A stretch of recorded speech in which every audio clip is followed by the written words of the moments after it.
Hello, hello, and welcome. Today we are doing an Ask Me Anything, and this is a call-in show.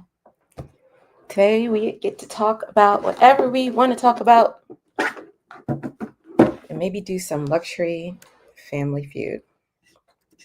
So let's just wait for people to show up. Hello. Oh, you know what? Can you guys hear me? I always want to do a double check. Hey, girl. Hey, hello. And good evening. Yes, hello. And good evening. I am doing an Ask Me Anything. I want to do Ask Me Anything today. So now we have people showing up, and I said I would do a luxury family feud. I'm going to do luxury family feud if we get enough people to play, because I love that. Okay, good. You can hear me. So I wanted to talk about whatever's on anybody's mind. And I actually had this video about retirement. Retirement is always on my mind. I don't know.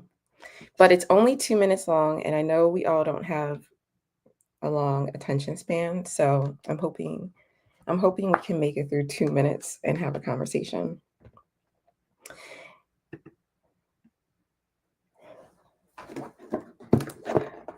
Is this the box you didn't open a couple of weeks ago? No. So you get to guess what's in there. No, it's not. You have to guess all over again. I know. What am I doing to us? We get to play all over again. Hello, Callie is in the building. I love it. But if you wanted to see it, it's over here. It's over here. I am, what do they call it? Behind schedule. Yeah. And you know what? It's all good if we're a little bit behind schedule. So I hope everybody is relaxing and enjoying their lives. Okay. So who here wants to talk cherry blossoms? Like before we even get into retirement, do you guys want to talk about it?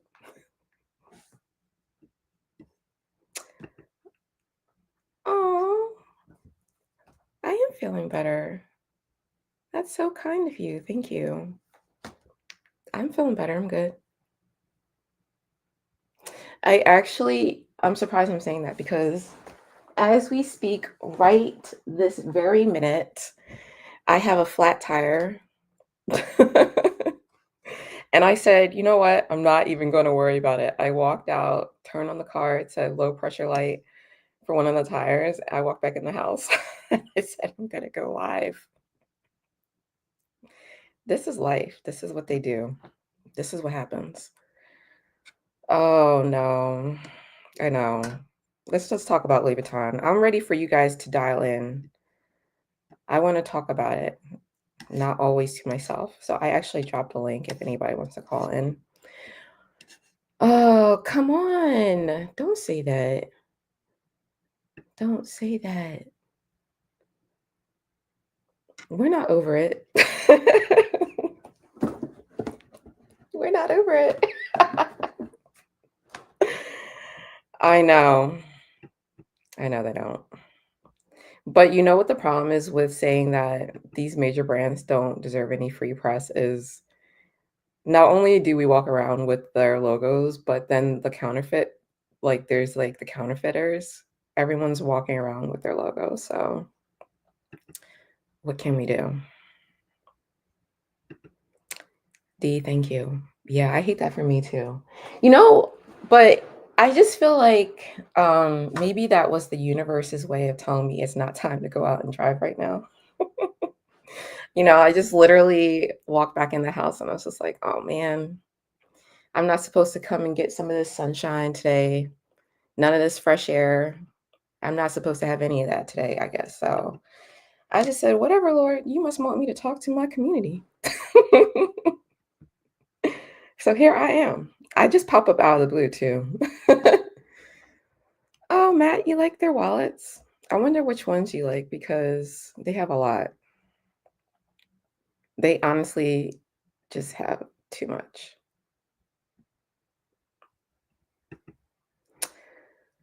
Okay, so you guys are ready to talk bags. I love it. Bags, wallets, SLGs, shoes, Takashi Murakami. Let's get into it. I love it. Uh, I know. You know what it is though is I think Takashi Murakami is in charge of this release, right? Because so I'm going to tell you, I actually watched a series of videos of Nicolas Gesquer, okay? And let me tell you how it's literally like a playlist of Nicolas Gesquer just talking to different people, talking to different people in Louis Vuitton, outside of Louis Vuitton, collaborating, partnering, talking about the new beauty collab that's coming out with Pat McGrath, who's supposed to head up beauty for Louis Vuitton. Okay, why is Nicolas Gesquer chit-chatting away as creative director when there's this major re-edition 20-year launch? I feel like his job right now is to focus on making money for the brand through networking. Okay. I feel like his job as creative director, it's really weird because I compare Nicolas Gesquer to Pharrell Williams, who's in charge of the creative directorship for Louis Vuitton Men's. And I think of it like, okay, what is the difference between them? I feel like Nicolas Gesquer is less multidimensional than Pharrell Williams, who has this amazing musical background, can create beats, can create songs from those beats, can create literal music with words, without words that actually make you feel something, and then connect that musical experience to something visually appealing that walks before you to the beat, to like the cosmic, like rays of sunshine he wants you to feel, and then you're also digesting that visual aesthetic that he's putting together with his shows, as well as giving you different looks, different styles, different materials. It's like the reimagining of Louis Vuitton is through Pharrell's eyes. I feel like Nicolas Gesquer doesn't have as many talents other than maybe um fashion. And I feel like wonder if that's enough in this day and age. Why do I sometimes feel a little bit like, oh, more of the same. I've seen that before. I've seen that design before. I've seen that silhouette before. Lordy. Like, why in the world didn't Nicolas Gesquer come out with a leather P9 Speedy before Pharrell Williams? Like, how in the world did that happen? It's like me saying, how is it there's so much bombardment of Coach denim? Like, I feel like everywhere we turn and everywhere we look, there's nothing but Coach right now, and people buying it up. But I'm just like, that used to be Louis Vuitton. What happened? And so here we have this Takashi Murakami collection that came out, and I feel like Nicolas Gesquer is nowhere to be found. Okay, I feel like he's over here doing all of these interviews, but he's not really creating a show because maybe, like, all he can do is help collaborate to bring in maybe like different celebrities to the brand, creating those kinds of relationships on who wants to wear Louis Vuitton next. But as far as creativity, as far as bringing me like new designs, I just feel like, I don't know. I want to feel inspired. Bags make me feel joy. They actually give me a feeling of happiness. I want to be inspired. And I can't say that I feel that way with some of the designs that are coming out for women. Okay. I feel like that's that's the problem. And so they're doing a really good job trying to re-inspire women because I feel like the men are inspired.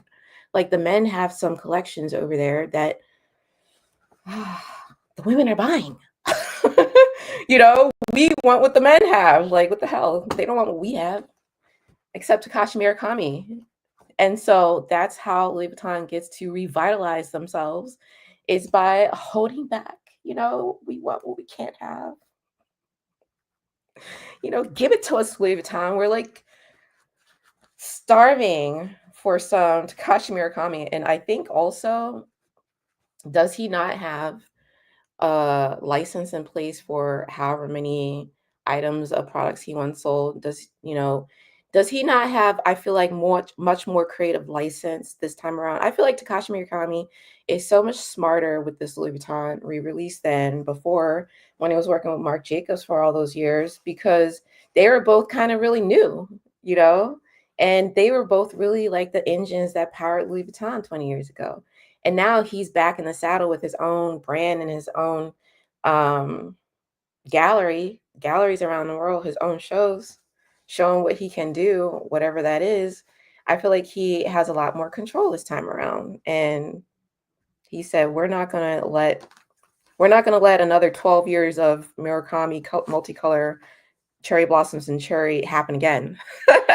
We're gonna make sure we create animals out of these luxury lovers. But you know what the problem is too, the resale market is just, I mean, did you guys not see like that last video I did with that reseller? The resale market of these limited editions is just astronomically, ridiculously, unacceptably out of this world. Like, I don't approve. Yeah. Let's see. Here for Murakami. Yes. Yes. Yes. All right. Ask me anything. Drop your questions. Drop your questions. Do you like the Graceful? How do you feel about it being discontinued? I really can't believe they're doing that. Says the girl who talks about them making money with every reedition that they do of bags. And every time they take a bag away and bring it back, it's always like a little bit more expensive. What do I think about that? I have a Graceful. So, hate me or love me, hate me or love me. I think that, why, do you like the Graceful? I want to know if you like the Graceful. Mommying this. Are you trying to decide if you want to go buy a Graceful? I'm curious. Thank you, D. Yeah. Yeah, I just feel like Murakami,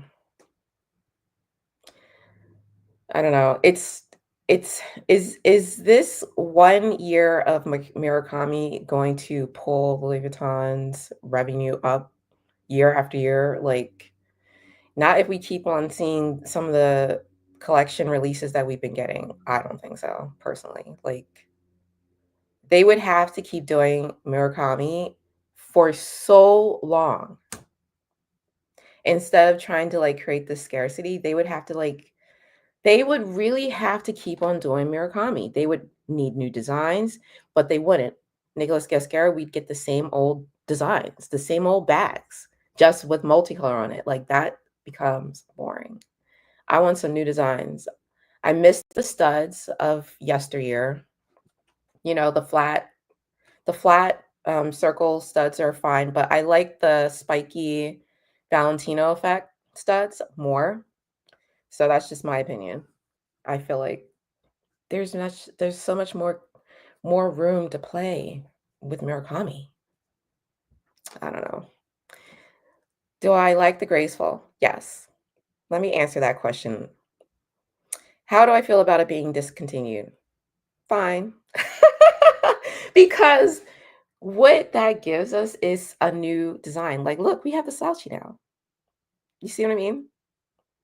What we got from the Graceful, what we got from, let's see, like, let's just back it all the way up. We had the artsy, okay? The artsy, the beautiful artsy. And what they do, discontinue it and bring it back, right? The artsy first had no leather trim and then they discontinued it and brought it back. Now we have the artsy with the leather trim at $2,500, but I think it's been discontinued again. I think it's been discontinued. From the artsy, did we not get the delightful? From the artsy, did we not get the Sully? We got so many great bags then. The Sully bags back then, the delightful back then, the artsy back then. Do you hear like the repetition is back then? But then from the delightful, they discontinued the delightful and we got the graceful. You know, they discontinued the Sully, which kind of reminds me of the vagabond on the men's side, only the vagabond is bigger, but I still love it for men. Like, I really love it for them and women. But, you know, then we got the graceful after they discontinued those other bags.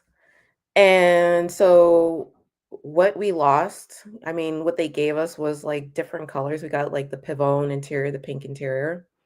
People still got to get the brown interior for those who, you know, wanted a more neutral flavor. And for the pink girls like me, I got the pavone interior. Like, I got the fuchsia pink. And now they want to do away with the graceful. But I said, you know, I'm not interested in the slouchy. You know, are you interested in the slouchy?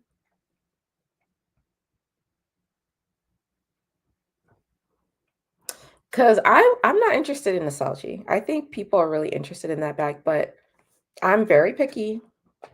There's no feet on that bag. There's no feet on the graceful. There's no feet on the delightful. So for me, I look at it like, okay, well, what does it have that I want? And the slouchy has a zipper on it. Okay, I have other bags with zippers. What else you got? There's no extra pouch with the slouchy. I'm like, okay, well, the carry-all PM has feet on it and it comes with extra pouch. What else you got? You know? And if you get the MM version, it's got a zipper on it. So then I'm like, all right, well, what else you got? It's got a microfiber interior. And I'm like, $2,550 and not interested. More interested in a Speedy P9 with a zipper, no feet, leather, interior, exterior, luggage tag. Um, yeah, I different color, you know, honestly, it's just more like, nope, not for $2,500. Sorry. So it's definitely interesting. Like, all right, well, what's missing is always what I'm asking myself. Like, and do I care enough to spend that much money to get that thing? Because it's got so many different features that I really like, but it's still missing something. If it's missing something and I'm like, no, I'm gonna save that money, put it into something else. I see it as no different from people who sold all their Louis Vuitton and want to buy Chanel and Hermes. You know, like, I feel like, yeah, I see it as no different from people who won't buy other brands because they want to save for a P9. You know, I know I think she's doing that. She's Winnie BLV. I like her. She's selling her bags in order to save for a P9 right now, and I don't blame her. I think they're great bags. So I feel like if you already have a graceful, are you selling your bag in order to get a slouchy? Are you keeping that bag and still getting a slouchy? Like, what is happening here? You know, what are the other options? I see nothing wrong with bags being discontinued. because you can always get them on the resale market if you really want to. And I think right now you still have the chance to go into the store and get whatever you're looking for because now is the chance. Stock is here. Go secure your bag. You're welcome. You're welcome. Why don't you like the slouchy? What's wrong with it to do to you? uh, let's see. It's my understanding that the graceful replaced the delightful. Yep. And I think the delightful was better only because of the opening being for accessibility, like being more accessible. Really? They're both pretty open bags. I mean, the thing about the delightful is if you don't close it because you're not securing it with that little clasp or folding it over, it really like hangs open. And the graceful just really secures itself. It just folds itself over and then it has that magnetic closure that helps it. So I do like it. The thing about the delightful is I like the brown. Oh, okay. I only like one version of the delightful, the original version. Okay. Yeah. If I were to go back in time and get the delightful, it would be the original version of the delightful because I like the striped interior. I like the design of the flowers inside. I like that it's got the brown textile interior over because I had tried the pink interior of the Delightful before and I sold it.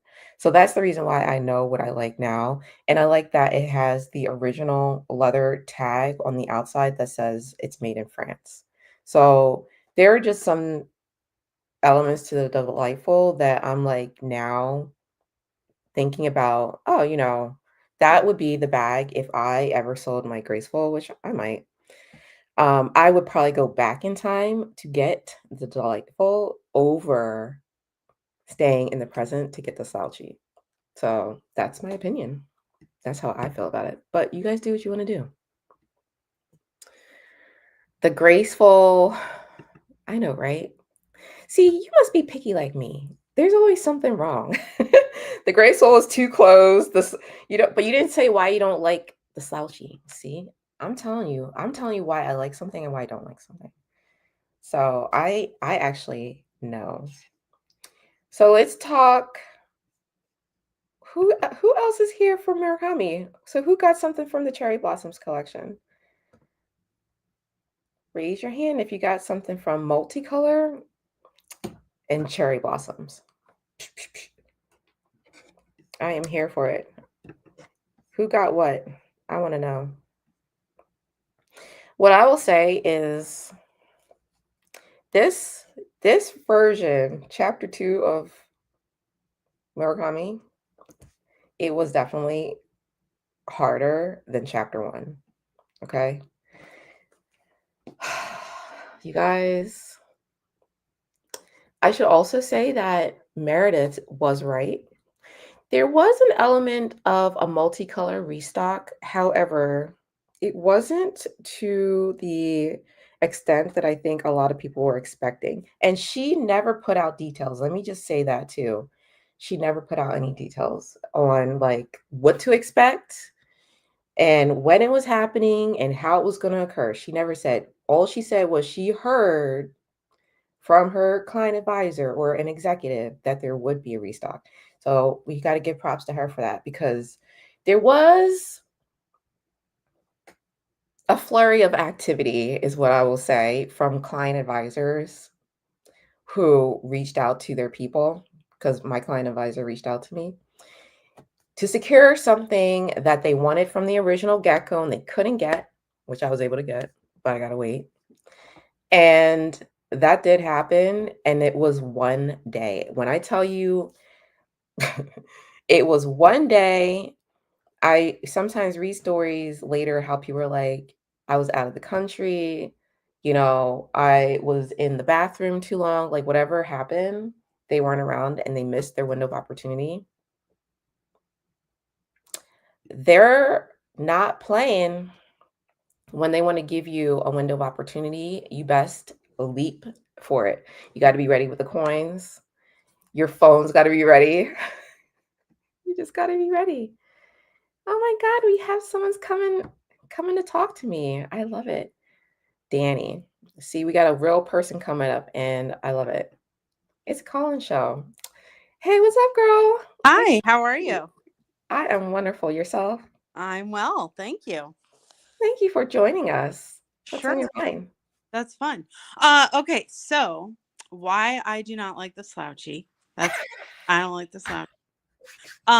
It is bulky under the arm and the strap was not it. It was not it. It slid off my shoulder in the store with nothing in it. Oh no. Did you have the graceful before or the delightful? Well, I had the delightful for about 5 minutes. And the strap, like the bag just keeps falling forward. You know what I mean? Like it just Yeah. Yeah, it tips and over. yeah, and the when you're wearing it, yes. And the graceful was the same, and so that's also why I passed, right? Because I'm like I can't even get into it and it's flopping off my shoulder. Sorry, my dog is like a 2-year-old for real. And if I talk, he's got to add in his 2 cents. So anyway, yeah, and then I have an issue with generally anything they put a zipper on, you automatically can't get into, right? So you You have to get a you huh? feel that way? I love zippers. But Yeah, well, what about people who are like they need a zipper for security though? no, I do like that. So, I mean, I love a zipper. I love a zipper. But like for example, Speedy, you have to get a 30 or a 35, otherwise your jewelry and your hands are going to get cut up trying to get your stuff in and out of it, right? Now, I think the move would be for them to extend the zippers around the corners Mhm. for all of them really like they do on the 20. It just I'm like why have we not had this groundbreaking revelation in the house to just put the zippers around the corners, because otherwise the 25 is the perfect size bag. I love the 25, but the reason is because they have to discontinue that version, Right. Well, and I mean, yeah, and the quickness that they discontinued the Neverfull PM compared to right? the Graceful is especially in the Damier Azur as we're entering into spring. I'm hoping I have an idea. I think the PM's the only one that doesn't offer crossbody now or shoulder strap. It's the only one that's not offered in a bandolier. So I'm hoping that they're slowly discontinuing the PM to bring it back as a bandolier because the BB is too small. Yeah. And you have the MM and that's just a hair too big for me. And I'm like, please just give me a shoulder strap because the strap drop is also not shoulder friendly on the PM. So the reason why I don't like the slouchy is because I don't like the strap either. It's off. It's I like Louis Vuitton's rings. They're big gold chunky rings when Hmm. they put it on a hobo, and I feel like they try to change the design of the Graceful by taking away those chunky rings because that sort of has been, like, what carried forward from the Delightful, Hmm. and I feel like they don't want to repeat like, just for whatever reason, they just want to try to create a different design, and I feel like Nicolas said to the designers, "Go and create me a Graceful, like, look-alike without any rings," and that's why we got the slouchy. Right. And then that also took away the option to make it a A crossbody for people who crossbody. can't handle the shoulder strap. Right, So it kind of eliminated some of the customer base that they had with the Delightful and with the Graceful as well. right. Yeah, I think the slouchy is beautiful, and I know a lot of people are interested in it because it's going to be coming out in the different materials. I just, like you, need more options. I need more from my bags. I don't like when features or ways to wear a bag are taken away, even though I applaud them for trying to give us a new design. It's just, I'm all about the practicality and functionality of these purses. And having young kids, I can't just have it sliding off my shoulder or just the one option of it being on my shoulder. I really need the crossbody option. Like, I really like Absolutely. and enjoy that. So Agree. A I hundred. I agree with you. I love that you Yeah. came up and you explained yourself. Yes, that's Yeah. what's up. I obsess over the different bags and the design of them all the time. I'm like, dude, just call me. Okay. I'm like way cheaper than Pharrell. Right? I Then ain't gonna help you out Zendaya. of mine. Shoot. I'm like, if you guys wanna make Zendaya the face, by all means, but could you not just get, a little group of your loving Louis Vuitton lovers behind the scenes to give you some valuable feedback? You know, we'll take it Yeah. back for free too. For sure. I mean, yeah, I am so cheap. I am so cheap. Let me just have a few minutes to talk about some of these designs. Yeah, I'm with But you. then again, I mean, what are we talking about? We're talking about luxury bags. And at the end of the day, they're really designed to be worn, right? Not necessarily for function. And I have to keep reminding myself of that. Eh, Nuh-uh. I- Not I'm I'm saying not though, nuh-uh.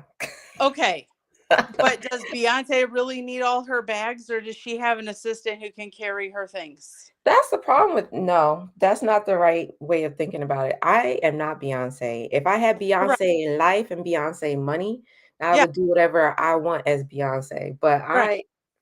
I'm Kenysha, and I gotta make sure that I'm maximizing the value of my dollar. I agree, but I'm saying that as a general rule, luxury houses, right, don't they're not really that worried about Kanisha or Danny and how we need them. Yes, they It, are. I don't think they are. They better be. You They know should what be. happened to Target when their boycott hit them, okay? That's what can happen to all these luxury companies if they wanna try it. They should. I mean, they should be, but I don't know that they really are. And I think that that's probably where they would stand on some of the things that we see as obvious needs and missing parts of these bags as they would be like, well, Well, people never tried to boycott a luxury brand before. I mean, except oh, maybe Balenciaga. I'm just talking about that their design is not really geared towards the mom, right? Towards the modern woman. It's geared towards people who maybe don't necessarily need the functionality versus It's very frivolous, right? yeah. And I'm here for it. I agree. I do feel like bags are very, very frivolous things indeed. But on the other hand, I'm just like, but we need something to carry our stuff around in, For sure. you know? And for the price point, I feel like Jane Birkin, when you think about the Birkin, she wanted something functional. Whether or not the design ended up being functional, that was her problem that she Yes. wanted solved. Hmm. And I feel like if Hermès is a luxury company still trying to solve like a person's problem, like people's problems, then it wasn't really like they're not really thinking about that product being frivolous. They're thinking about the craftsmanship of it, the functionality of it, and yet the materials are luxurious enough, um, for someone to, like, value, like, they still want us to value their product, and so I do feel like sometimes what's happening, when people talk about, like, Louis Vuitton, for example, I do feel like there's just a lot of different bags coming our way and hitting us. And I think that the thing about Hermes is that is not the case. I don't think we could ever say that we're getting fast, high fashion from Hermes, if that makes sense. On the road. I'm a mom and I got stuff to do, but I'm I here know for that's it. right. You can definitely, I'm going to take you off, okay? But I appreciate you joining. Oh, well, you can, but I'm here for it. Okay. All right, I'm gonna leave you. Anybody else wants to Thank you. Yeah, absolutely. Thank you, Danny. I love that. All right. Let's see. The slouchy, are we talking about the slouchy still reminds you of the delightful? That bag annoyed me because it constantly slid off my shoulder. Oh my gosh. But see, Danny was just saying, she was just saying that the slouchy slid off her shoulders, but she had nothing in it and was sliding off her shoulders in the store. So maybe that's like the problem. Maybe she needed to have something in it. I don't know.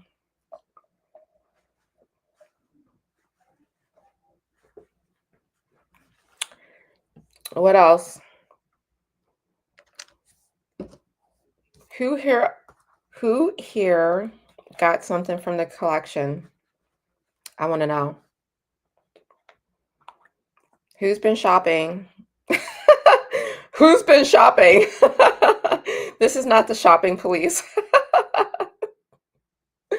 But who's been shopping?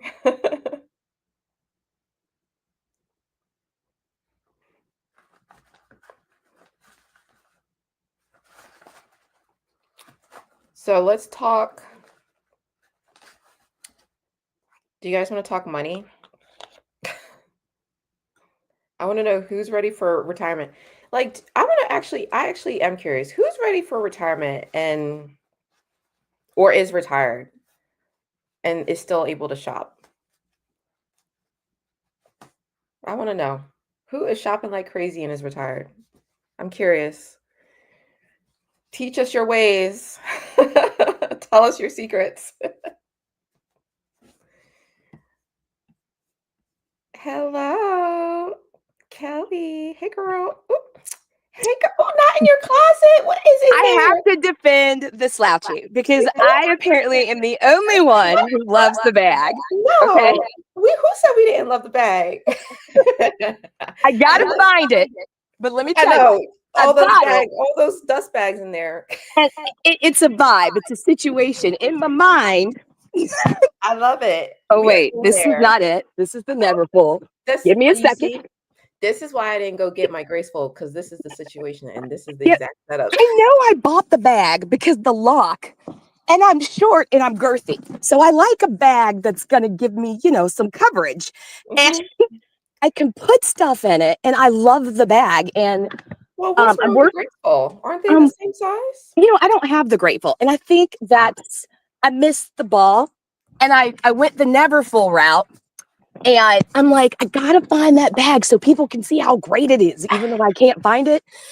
Oh, not you influencing us. Influence us. Go ahead. If I ever go back to work, this is what I'm gonna use that bag for. Oh, here it is. Now you gotta disregard the twilly I put on it, okay? Because Why? I'm not really You gotta good see at the twilly wrapping things, because and it's been in a dust bag. we have to talk about a twilly problem. You might make me go and get my Graceful because we got to talk about the twilly. There's a problem with my Graceful handle. Putting a Oh twilly. no. Yes. And We got to talk about this. So, all right. So let me fix it so it's presentable. All so right. you can see. Let's see her. Okay. Hold her up. Show her off to us now. She's a little beat up, as you see. She was smashed. I do have the organizer. Wait a minute. Oh. I do have, excuse my mess. I do have the organizer. Okay. In her. Okay. What I love, well, okay, this is kind of weird. I never took the little thing off, but I love this part. This is what I really love about her. Okay. Let's see. I'm just gonna get rid of that. Okay. This is a great work bag. Wait, and in my it's a mind, bag? I was like, okay, wait. don't judge me for my twilly. No, listen, the problem is, and I'm telling you, the Graceful, I was able to tie the twilly around the rings. There's Oh, nothing to anchor the twilly to with the slouchy. Like, I was thinking about that because I was like, that's a cute bag, but the rings help you anchor the twilly better. and when there's stuff in it, it slouches. And the whole slouch situation is fabulous. It's kind of hard to see because, again, let me just get rid of this twilly because I'm going to take it back to my essay. She usually does that stuff for me Yeah. because I'm not that talented in my life right now. And I'm usually a speedy girl. Mm-hmm. But I gotta tell you, this bag is really cute. Okay. In my mind, it I is. tried it. Well, let me tell you, I tried on the PM and the MM version, and I will tell you that the PM was too small. It was too small. The MM version was nice, but I felt like it was just too far out for me. It was, I like a bag to almost be flat up against me. Yeah, see? And then you gotta always, I'm like that too. I gotta always carry it like with my rest of my hand like that. And I get tired of doing that. And then you're gonna create, I was thinking, I don't know. You're gonna have to come back and tell us if it actually, like, holding it like that, how it wears, because maybe we just need some time. I love the red interior. I'm not even gonna lie. I am loving it. And I just got like a little red insert, as you see. I Mhm. don't know if you can see because I Yeah. can't really. And And the I Vachetta's love it. cute. The Vachetta, I feel like that, like, untreated Vachetta next to a red pop of interior with monogram, not Damien Ben. It is like so beautiful. It's a pretty bag. I like that it has a zipper, but I gotta still say, I wish it had the rings. I wish it had the rings on it. Like, that's what it's missing to me. Like, I'm just like, yeah. Mm-mm. Yeah. Well, don't judge me for shoving it in the end of my closet. That doesn't mean I don't love it. It's I'm just that not judging you. No I judgment haven't gotten here. there. I like your closet. That's what's up.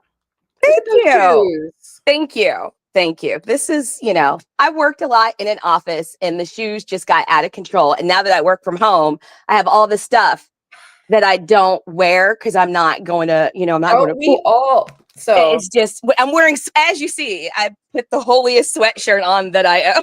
I usually have the Phillies on. So no judgment. No judgment. Actually, I look forward to, like, you guys one day seeing, like, I want to sell so much stuff. I have Mhm. clothes and shoes because I keep telling you guys one day you're gonna show up on a live and I'm gonna be in my little tiny house by the seaside.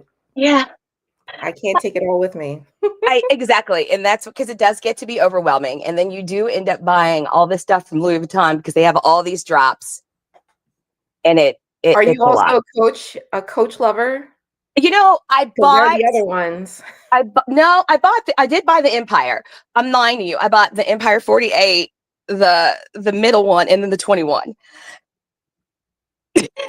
I have a problem. You like bags, but I do. so I did make a video. I had to stop. I had to stop a lot of the stuff I was buying because I wasn't in the office anymore. I told you guys, even in one of my videos, I was starting to go down buying all this Hermes stuff. I'm like, oh, why not? I'm working in the office, but no, girl, I had to stop all that.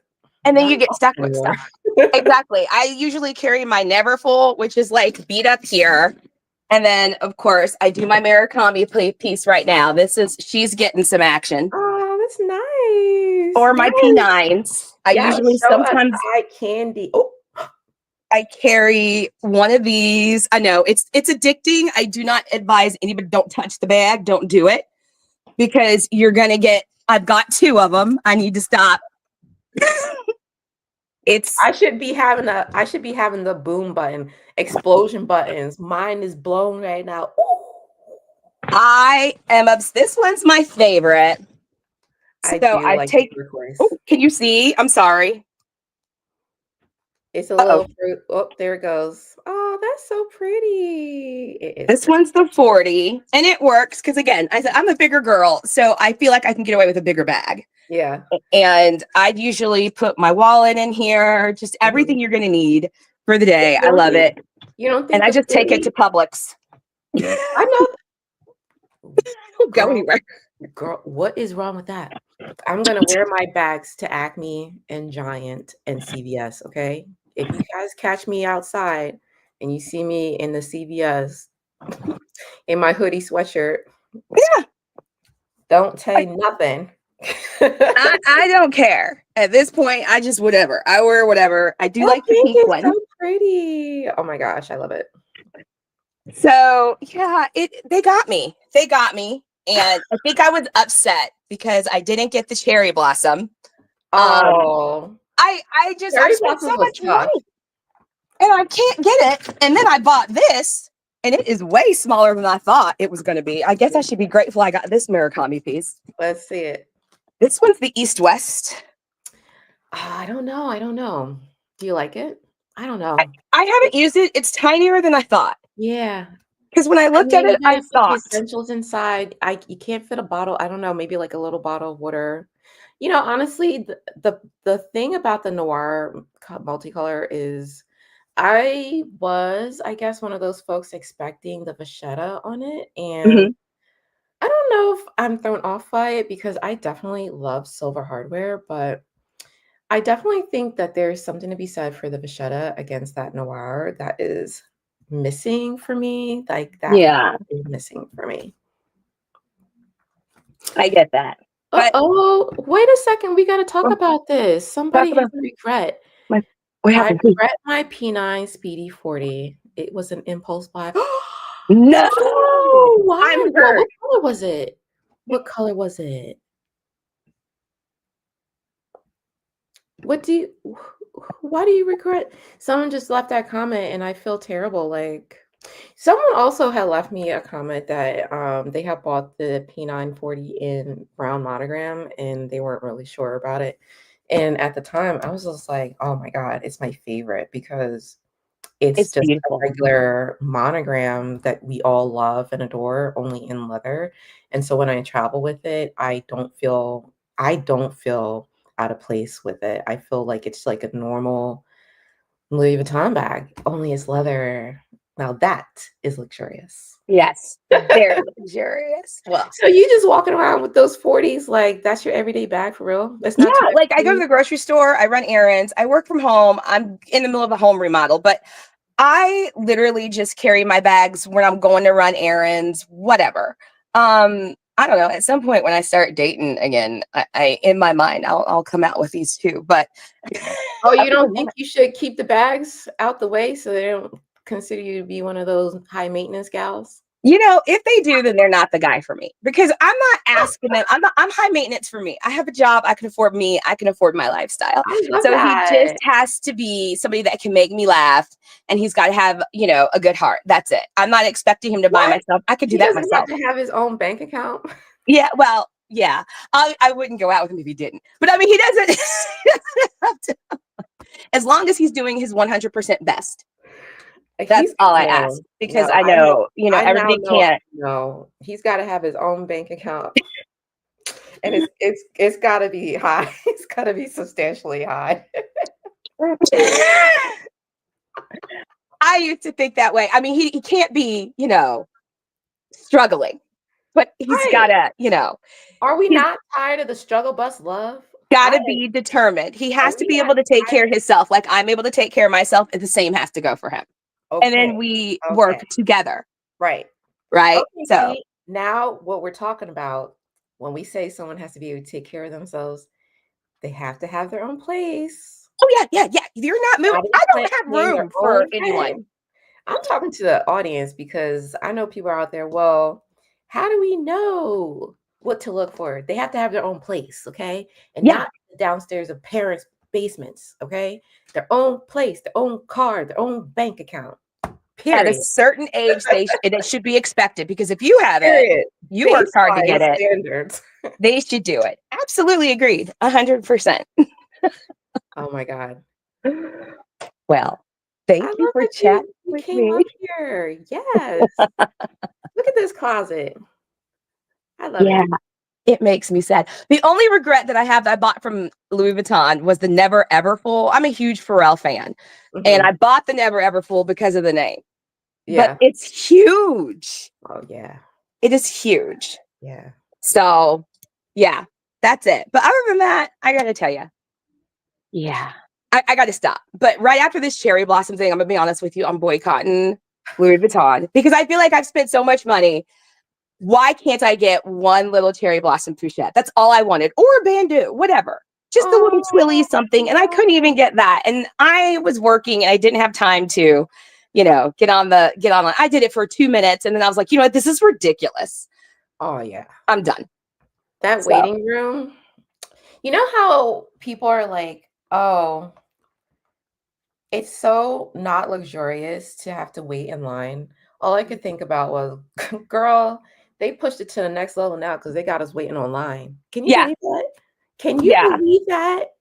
I was Oh, on the app too, and it was just either way. I kept getting errors. I got frustrated, and it just got to the point. I'm like, why am I doing this for somebody to take my money? I felt stupid. I was like, I'm done. I'm done. I got my P9s. I supported Pharrell. Love you, Pharrell. well, what if Murakami comes out with Pharrell pieces though? I could have sworn Then we I'm heard this rumor. gonna get sucked in because I'm Oh, we doing going it back for in. Pharrell. Okay.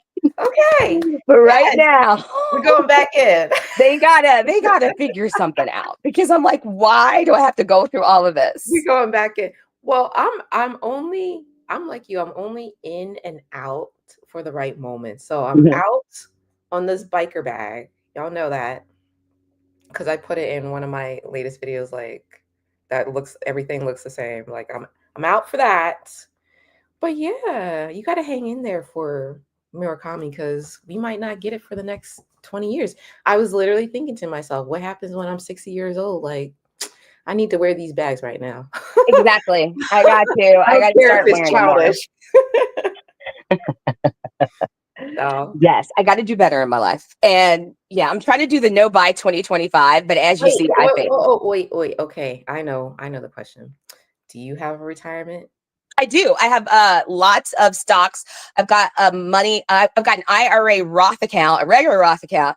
I've got money market accounts full of money. I put my money Okay, in, okay, you're good. and I pay cash for my bags. I don't ever charge them. If I cannot afford to pay cash for it, I Oh, can't afford the bag. this is what I'm talking about. I'm saying we are securing the bags and our coins. And that's what I feel like is missing out here in the discussion is when I get real irritated. I'm starting to get real irritated when there's a lot of content like um sort of classifying people in luxury Mhm. as not saving money. And I'm like, no, I think we're doing both, but it's time for us to start validating and having these conversations. Like, I'm thinking we are. And then it's like, okay, so great, we are doing both. And then if we want to partner, hello, you need to be doing both too. Hello, Absolutely. you need to be having some money. Absolutely. And I'll be signing a prenup. When I get married, I don't care. I will Yes, be signing a yes. prenup because I've worked really hard and I'm just, I'm old. But at the same token, I have worked really hard for what I have. And I will be darned if I let somebody divorce me and then take half of what I worked for, my retirement, just everything. And I have to start all over at like 50 or 60. I'm not doing that. I'm 47 years old. Yeah, I feel like it's time to start normalizing certain conversations because it's weird to me when people act like they have a problem with people who care about saving money Hmm. while they're also buying bags.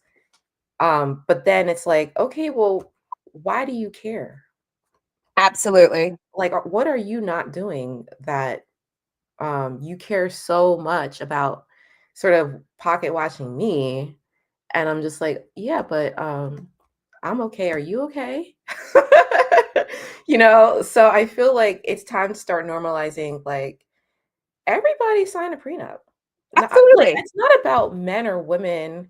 It's more like, okay, if this is now the system, the capitalist system that has been created as a result of 100, 200 years of Hmm. being built this way. Well, okay, well now like that leads me to believe that we need to evolve and adjust to the system.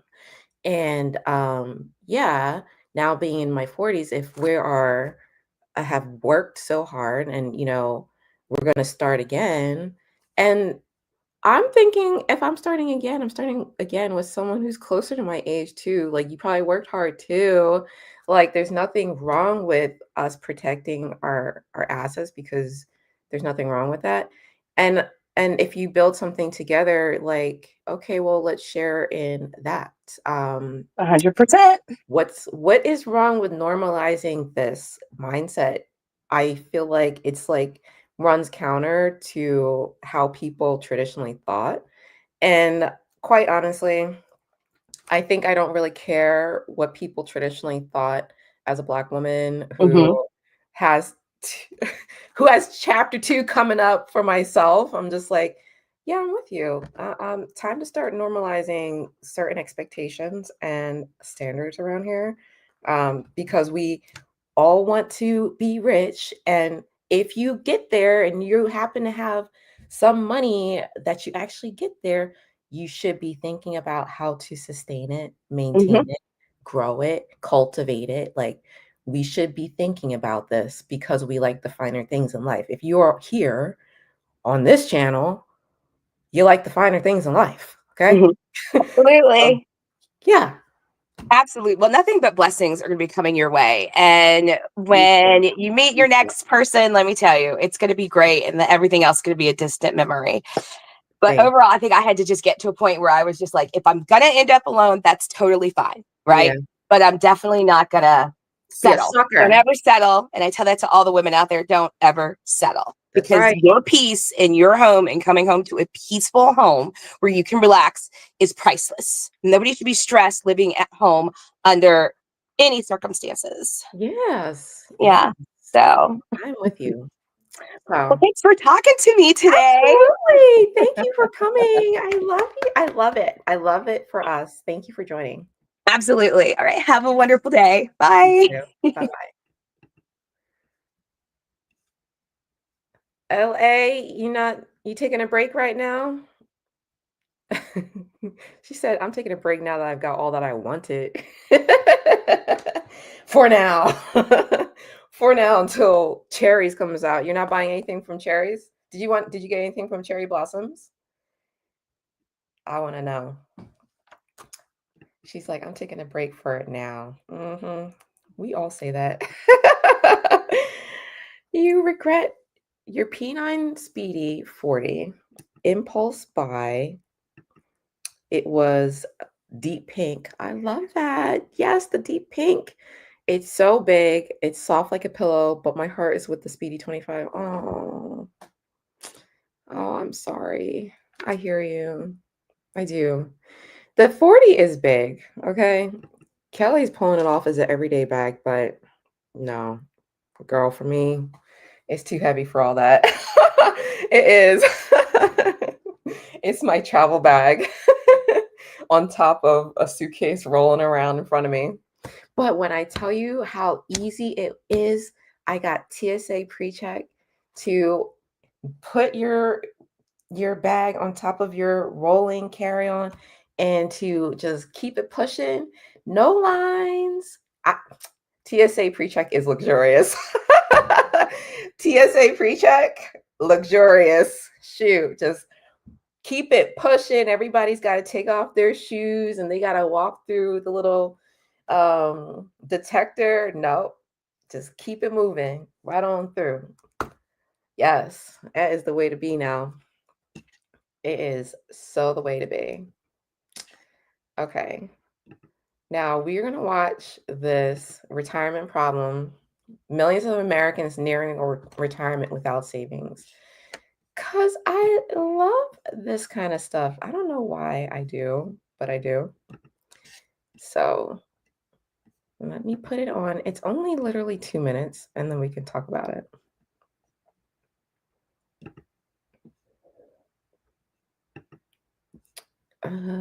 Okay, here we go. Share screen. Let me see if you guys can see this. Not yet. Okay, there you go. Okay.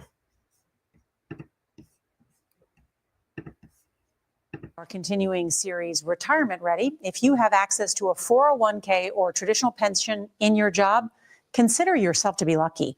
Nearly 57 million Americans work for an employer that does not offer a retirement savings plan. Tonight, CBS's Janet Shamlian takes a look at some of the consequences. You guys are trying to get away. A walk with Rosie and Logan is a rare break for Marianne O'Connor. The puppies. Then she's back on her laptop, juggling 2 jobs, sometimes up to 11 hours a day. What did you think you'd be doing at 66? Oh, I would hope to be retired. And what are you doing at 66? I'm working my butt off. No savings, no 401k, not even enough to cover an emergency. She sold her home and with 2 other women bought a smaller one, living together to save money. Thank you very much. How has that been? Well, it's been a matter of life and death. Roughly half of all Americans ages 55 to 66 have nothing saved for retirement. Spicy, huh? O'Connor knew she'd be in that group, adopting and raising 3 children as a single mom. I have a live for now philosophy, I guess. How's that serving you now? Oh, it's horrible. You can always improve your situation.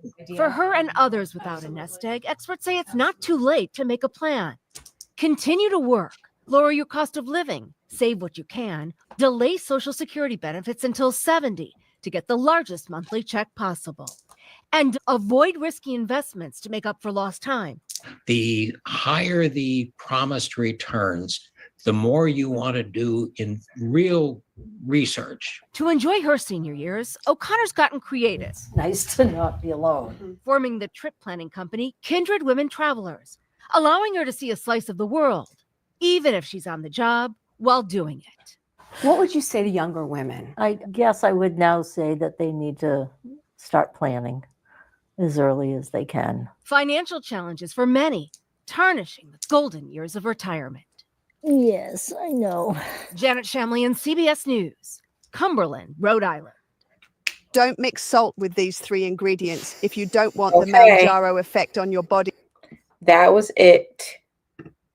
That was 2 minutes. Cute doesn't cut it, Matt. We still got to pay for those and care for those dogs. Life is tough. Is life tough or do we make it tough on ourselves, guys? Okay, like listen. What they ended that 2-minute clip with was this lady saying to the younger generation, start planning as early as possible. And all I keep hearing from the younger generation is, no, we're living for today, which is the mindset that that older woman had. She said, I used to have this live for today mindset. And a lot of people just do not have the look ahead, down the road, future mindset. So I definitely subscribe to planning ahead. I definitely think that as a result of working in a financial institution, I got a lot more education, sort of downloaded in a very short span of time that I think, unfortunately, a lot of people do not get. There's no financial literacy education out there when it comes to eradicating the fear that exists when we talk about investing, trading, brokerage accounts. It's really sad because I personally had no clue when I started working in a financial organization, but I had mentors guiding me saying, you're going to set up your 401k. When I tell you this is on day 1, I had older women. If I'm in my 20s, they're in their 30s and 40s telling me step by step what to do, which is the only reason why I'm telling you what to do is because I feel like, yeah, people sort of think like, what is the knowledge happen by osmosis? Like, are we supposed to absorb it from each other? No, we got to actually talk about this stuff. So step 1 was on day 1, I'm like 24. Kenysha, you're going to enroll in your 401k. and you don't have to contribute anything more than what the company is going to match you, which is 4%. And if you want to do more, you can do an automatic step up each year annually if you want to do that, so you can keep on growing how much you put away. And I'm like, well, why do I want to do that? They're like, well, because you want the free money. I'm like, well, what free money? Well, this company is going to give you 4% if you put in 4%. I'm like, okay, well, I'm going to put in 4%, and vest, work 6 years until I own 100% of it. Okay. But then as you work, I'm working, and then all of a sudden I become interested in the work I'm doing, and this money is over here growing. So it's like, for me, a lot of people would have left by then. A lot of people would have been like, well, I need to make more money now. But personally, I was just more interested in learning more about what I was already learning, and less interested on, if I leave and go to another company, I'll be able to make 10 times more. I really liked learning. So I stayed where I was, and this little bit of 401k kept on growing, and now it's sustaining me. Now it's sustainable. I really feel like, and that took like 20 years. I mean, hello, 20 years of sustainable, consistently saving creates a sustainable foundation now. That is what this lady was missing. And what I'm telling you is, you can't see the future. A lot of people are going to say, well, I could have died yesterday. You could die tomorrow. You could die 50 years from now. The point is, do you want to be comfortable sustaining yourself until that moment happens or not? So don't get fooled into the I'm going to live for today moment and forget about tomorrow. Do both. Live for today and save. So if you are young and dumb like I was at 24, you would probably be like, all right, well, I'm just going to do what she says and just put this money away, because as a poor, broke college student, you don't need it. You don't need anything. You have nothing. You got no family, no husband, no kids. College, after college, you're living with roommates. You're living with parents. Stop spending. Just save your money and spend a little bit. Nothing wrong with spending some of it. Have a budget. Anyway, I am going to tell you what I know to be true today. Okay? In terms of what I consider the pie, okay? A pie of money you want to have to create some sort of stable foundation for yourself when you are in your 40s, okay? Hopefully, if you're now in your 40s, you just say, you know what? I'm going to work with God to live until I'm 60, okay? 80. So that at least by the time you're 60, you have 20 more years to enjoy the fruits of your labor. All right. This is what we're working with, 20 years time span. So you save now 18% of whatever it is that you're making. And 20 years from now, you'll be able to live off of that for the next 20 years or for however long you're going to live from there. So just start saving. Now, the 401k is one quadrant to the income. The other quadrant that this lady talked about at the beginning was a pension. Unfortunately, America no longer has pension system, which is when a company, because you worked there already for 20 years and now you're ready to retire, starts paying you a set amount for the rest of your life. America no longer has pensions. You basically get a pension when you get to retirement age. So how do you create your own pension? Okay. This is very key. You have to, similarly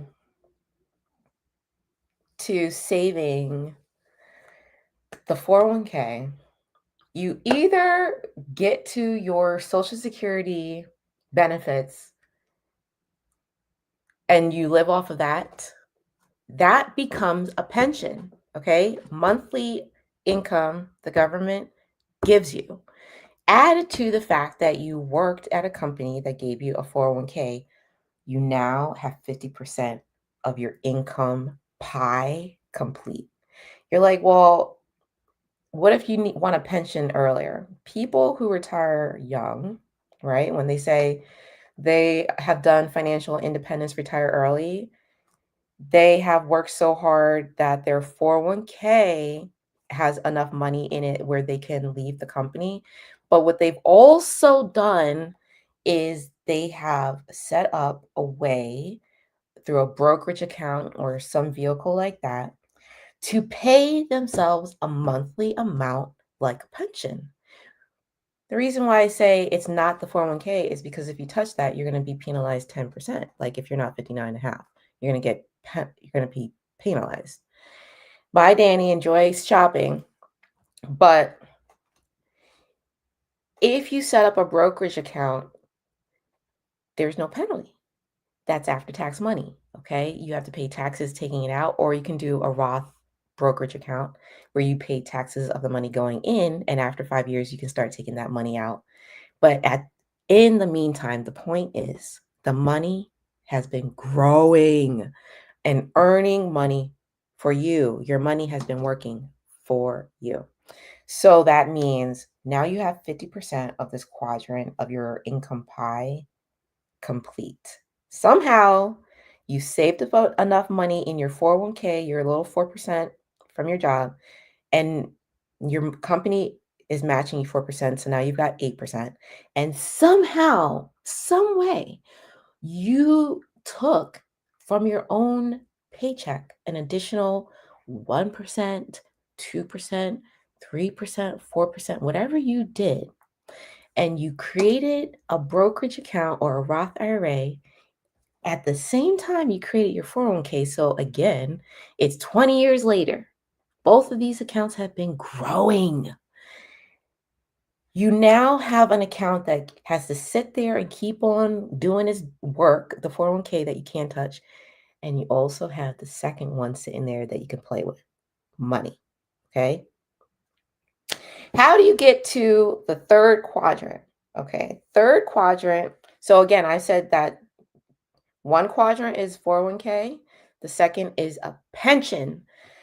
Now, the third quadrant is what I would call income.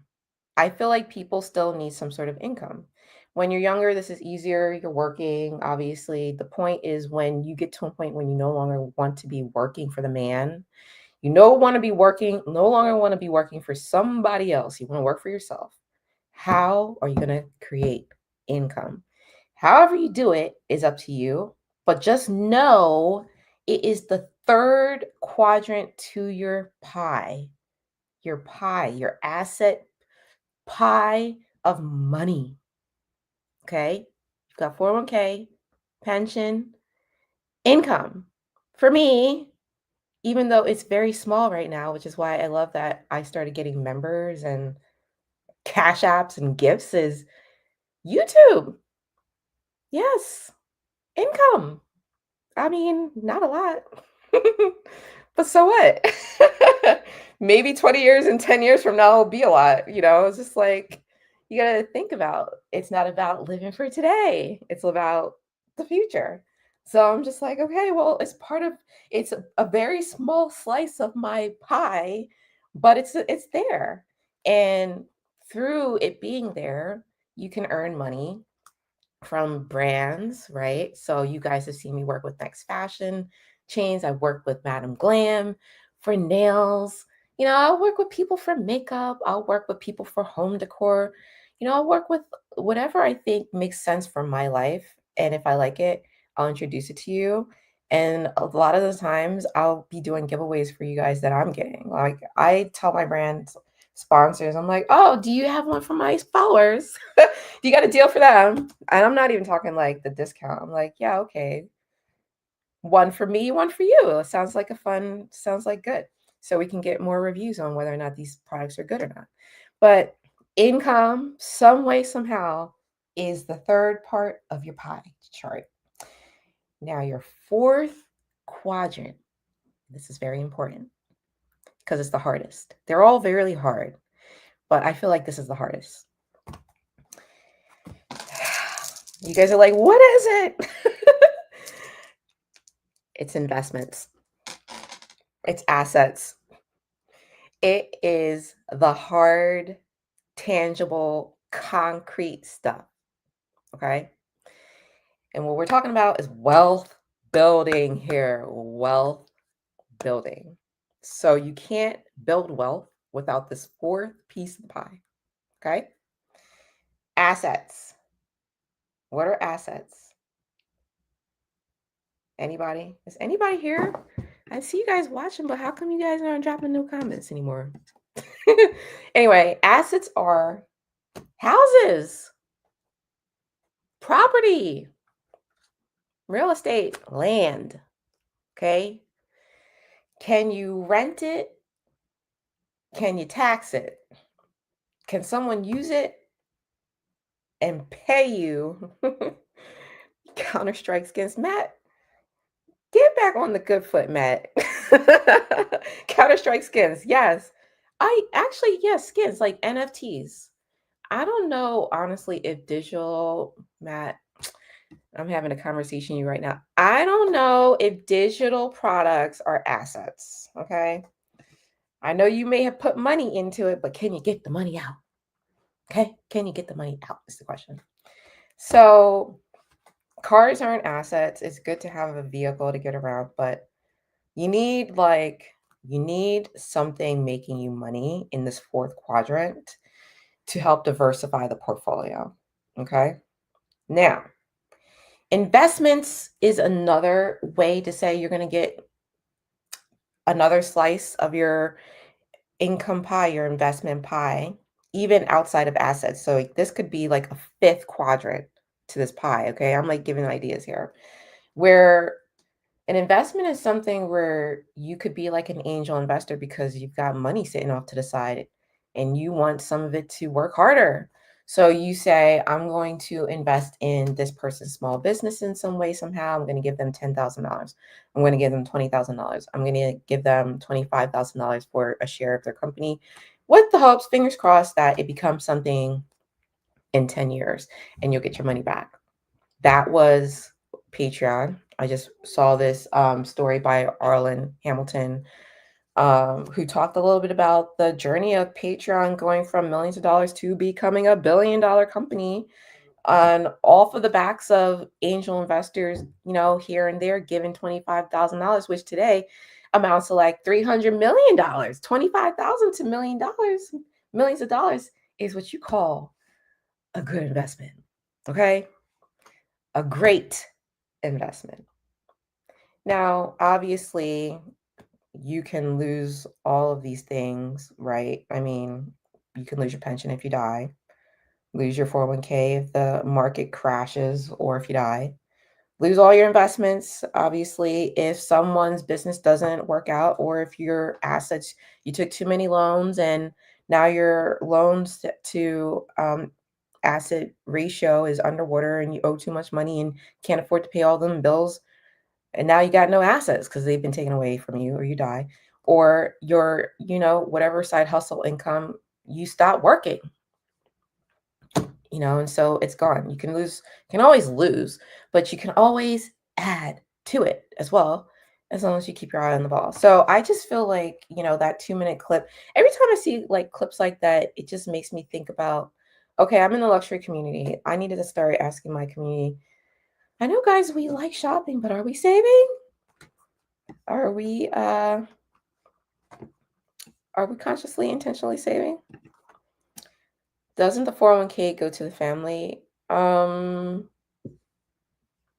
if someone passes on? Not if you don't have a beneficiary, it doesn't. It could fall into escrow if you don't have like a wish. Oh my God, not a wish, a will. If you don't have a will, it's going to fall into governmental hands. And then over here in America, if you don't have beneficiaries on your 401k, goes into like court escrow, the bank cuts it up, takes all the fees out of it, and then poor people get whatever they get left over. So you should definitely have beneficiaries on it. That's a good question. No, What does the UK have? You don't have it in the UK. You don't have what in the UK?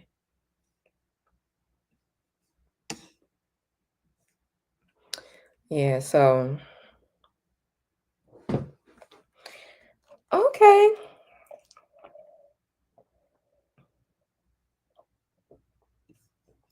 Oh yeah, state pension. Yeah, we don't have that anymore. You got to work for a company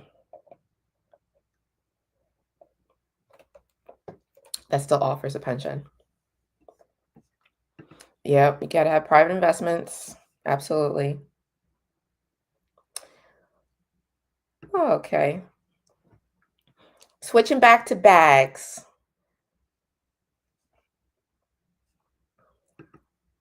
I'm sorry to hear that. It's not looking good all around. It's not looking good anywhere. Oh, congratulations on the baby. Oh my God, Matt. You crack me up. Oh, what is the greatest bag ever?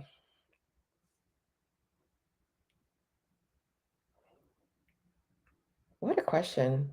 You guys, I would love to know what out of your collection is your favorite bag? I don't know if there is yet to be a greatest bag ever. I feel like this is a constantly running timeline for me. It's like, what bag do I like now? Which one do I like now? Right now, P9. Hands down. Hands down. Oh my God. My favorite bag. Something about the color saturation of those bags, man. Lord help me. They are beautiful. Is there an iconic one from the 60s that was super, the Speedy? The Speedy bags, Matt. Yes. Speedy for Louis Vuitton because it was carried by oh my God. Let me look it up since we're live. Ooh. I could say that, like, for Hermes, the Grace Kelly, right? The Kelly bag was carried by Grace Kelly. So that's really super rare. But the Speedy, who carried it and made it famous?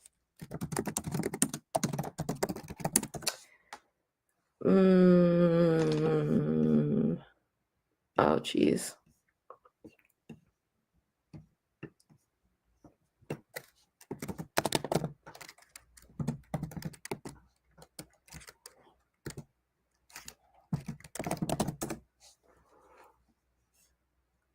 Audrey Hepburn. Okay. Yes. I'm going to go get the facts. I'm going to get the facts for you guys. Like, look, I'm like, they all came from somewhere. So that's the thing about it.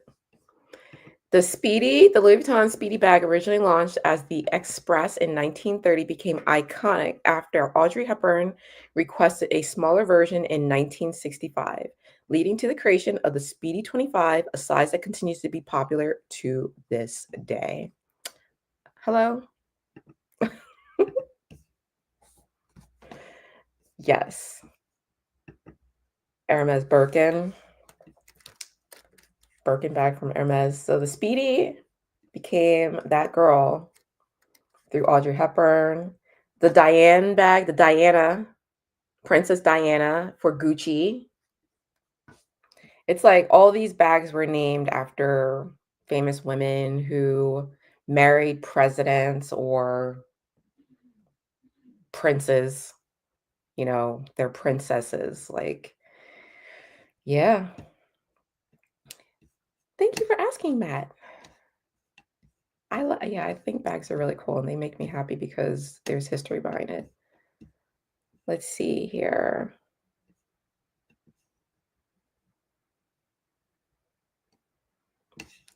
Okay, mommy says, I love the Graceful. I just got it because of it being discontinued. Oh, they got you. Oh my gosh, they got you with that one. They keep saying things get discontinued and then boom, they pop right back up on the site. And you're like, I thought it was discontinued. It was for the previous price. They brought it back at the higher price point. I feel like the others, like the carry-all, slouchy, and all in, are all similar for more money with small bits of changes. Well, wait a second. Wait a second. Wait a second now. Let me think. Hold on. Let's look. Like, is that true?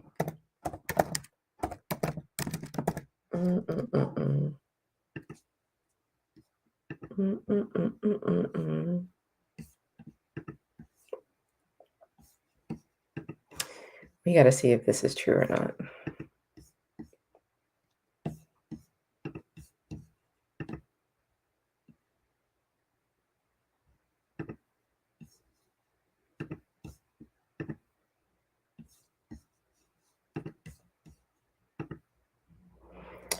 Okay. The carry-all, the slouchy, and the all-in. The all-in. Let's start with the all-in, because that's a new bag. Let's start with the all-in. There we go. Okay. More money with small bits changes versus the Graceful. Well, we got to go into the all-in GM because she is as big as the Graceful. Right?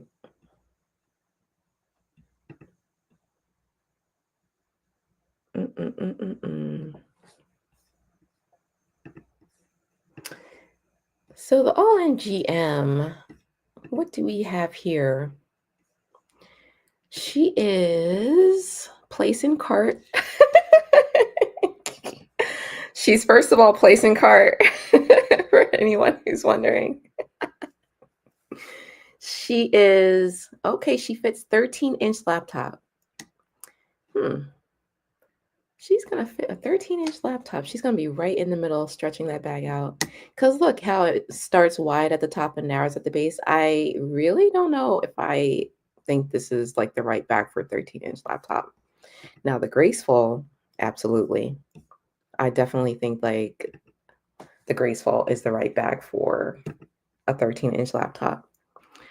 Smartphone, keys, zippy wallet, earphones. Okay, well, let's see what else. Let's see what the inside looks like. Can it hold all that? So you're going to have your 13-inch laptop in there, smartphone, keys, zippy. Well, they do give us the little pouch. Maybe your smartphone is going in that pouch there. Keys, zippy wallet, earphones. You got to put some other pouches in there to make sure all that stuff isn't falling around and flopping around and going to fall out. Now, the difference is it comes with microfiber lining. It comes with that gold padlock. See? Oh, but the Graceful comes with a little luggage tag. Yes, she does. So I think for me, and then the price is $2,710. All right, let's see what the Graceful. See what the Graceful. Oh, there's the carry-all MM. She's also placed in cart. And she is $3,550. I just don't know about this gray. No zipper. Fits a 13-inch laptop. This makes a lot more sense to me. 15.4 inches across versus the all-in BB was 10 inches in length, okay? And then the top of the all-in BB was 12 inches, which means somewhere, somehow, this 13-inch laptop is going to be sticking out. But inside the carry-all MM, you should have no problems. And the carry-all is also microfiber interior. In the, not this version, because this version is denim, but the monogram version has a microfiber interior and an internal zip. Graceful has an internal zip, but The one thing the Carol has over with Graceful is it comes with this pocket inside. Okay, momming, this, would you care for the pocket inside or do you not care at all? What persuaded you? Good night. Thank you for joining us, Matt.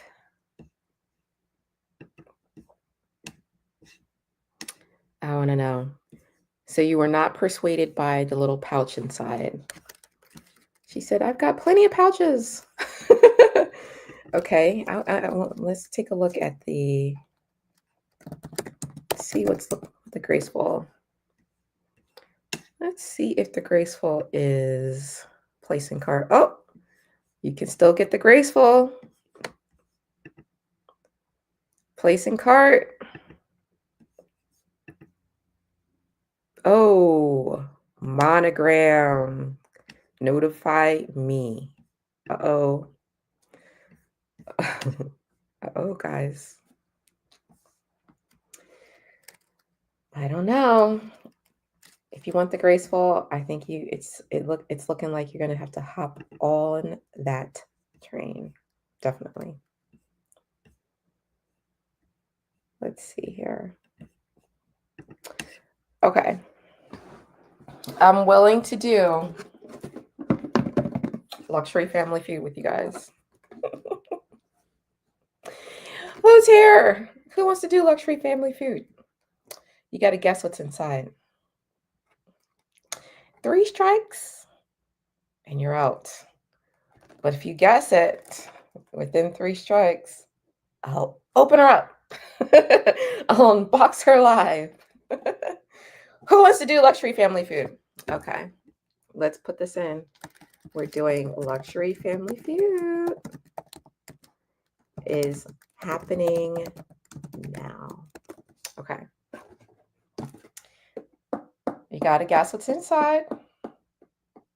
3 strikes and you're out. But if you guess it right, I'll unbox it live. We'll open it up.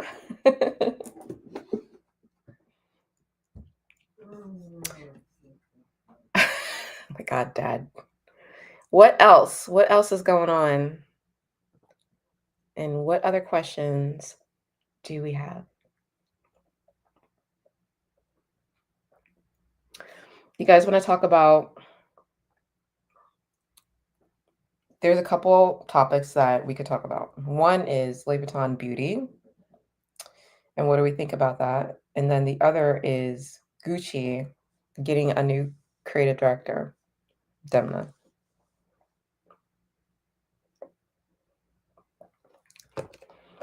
Oh, we have a guest.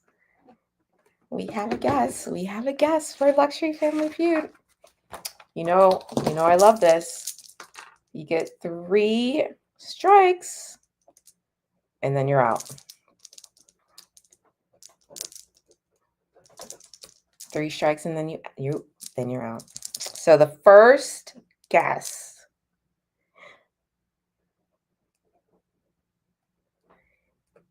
Medium key pouch.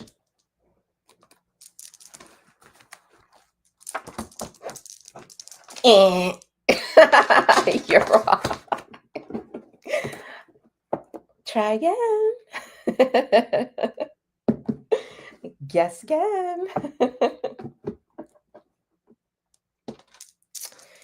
Guess number 2. What's in there? If you get the second one wrong, I will give you a hint. I'll be giving a hint.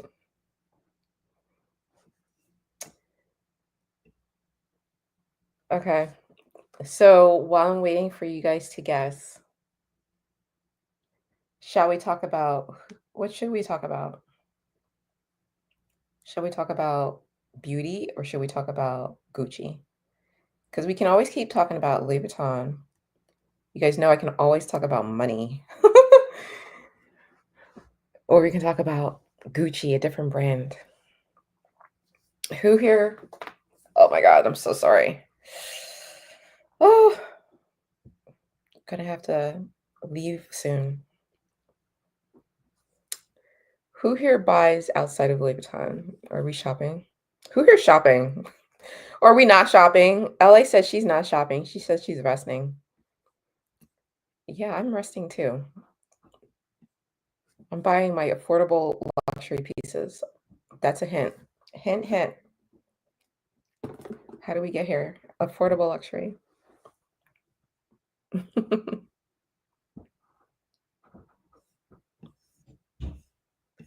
Waiting for another guess. I'm waiting for you guys. Cause I could show you so many videos we could like talk about. I am curious what you guys think about Gucci. What do you guys think about Demna? Going to Gucci. Have we forgiven Balenciaga?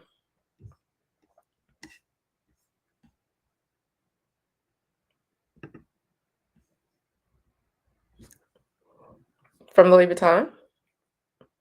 I know. We're waiting for something exciting from everyone. Ugh. The unboxing are from Louis Vuitton.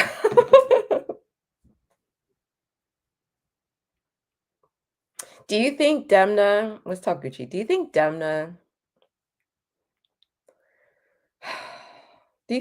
going to be good for Gucci?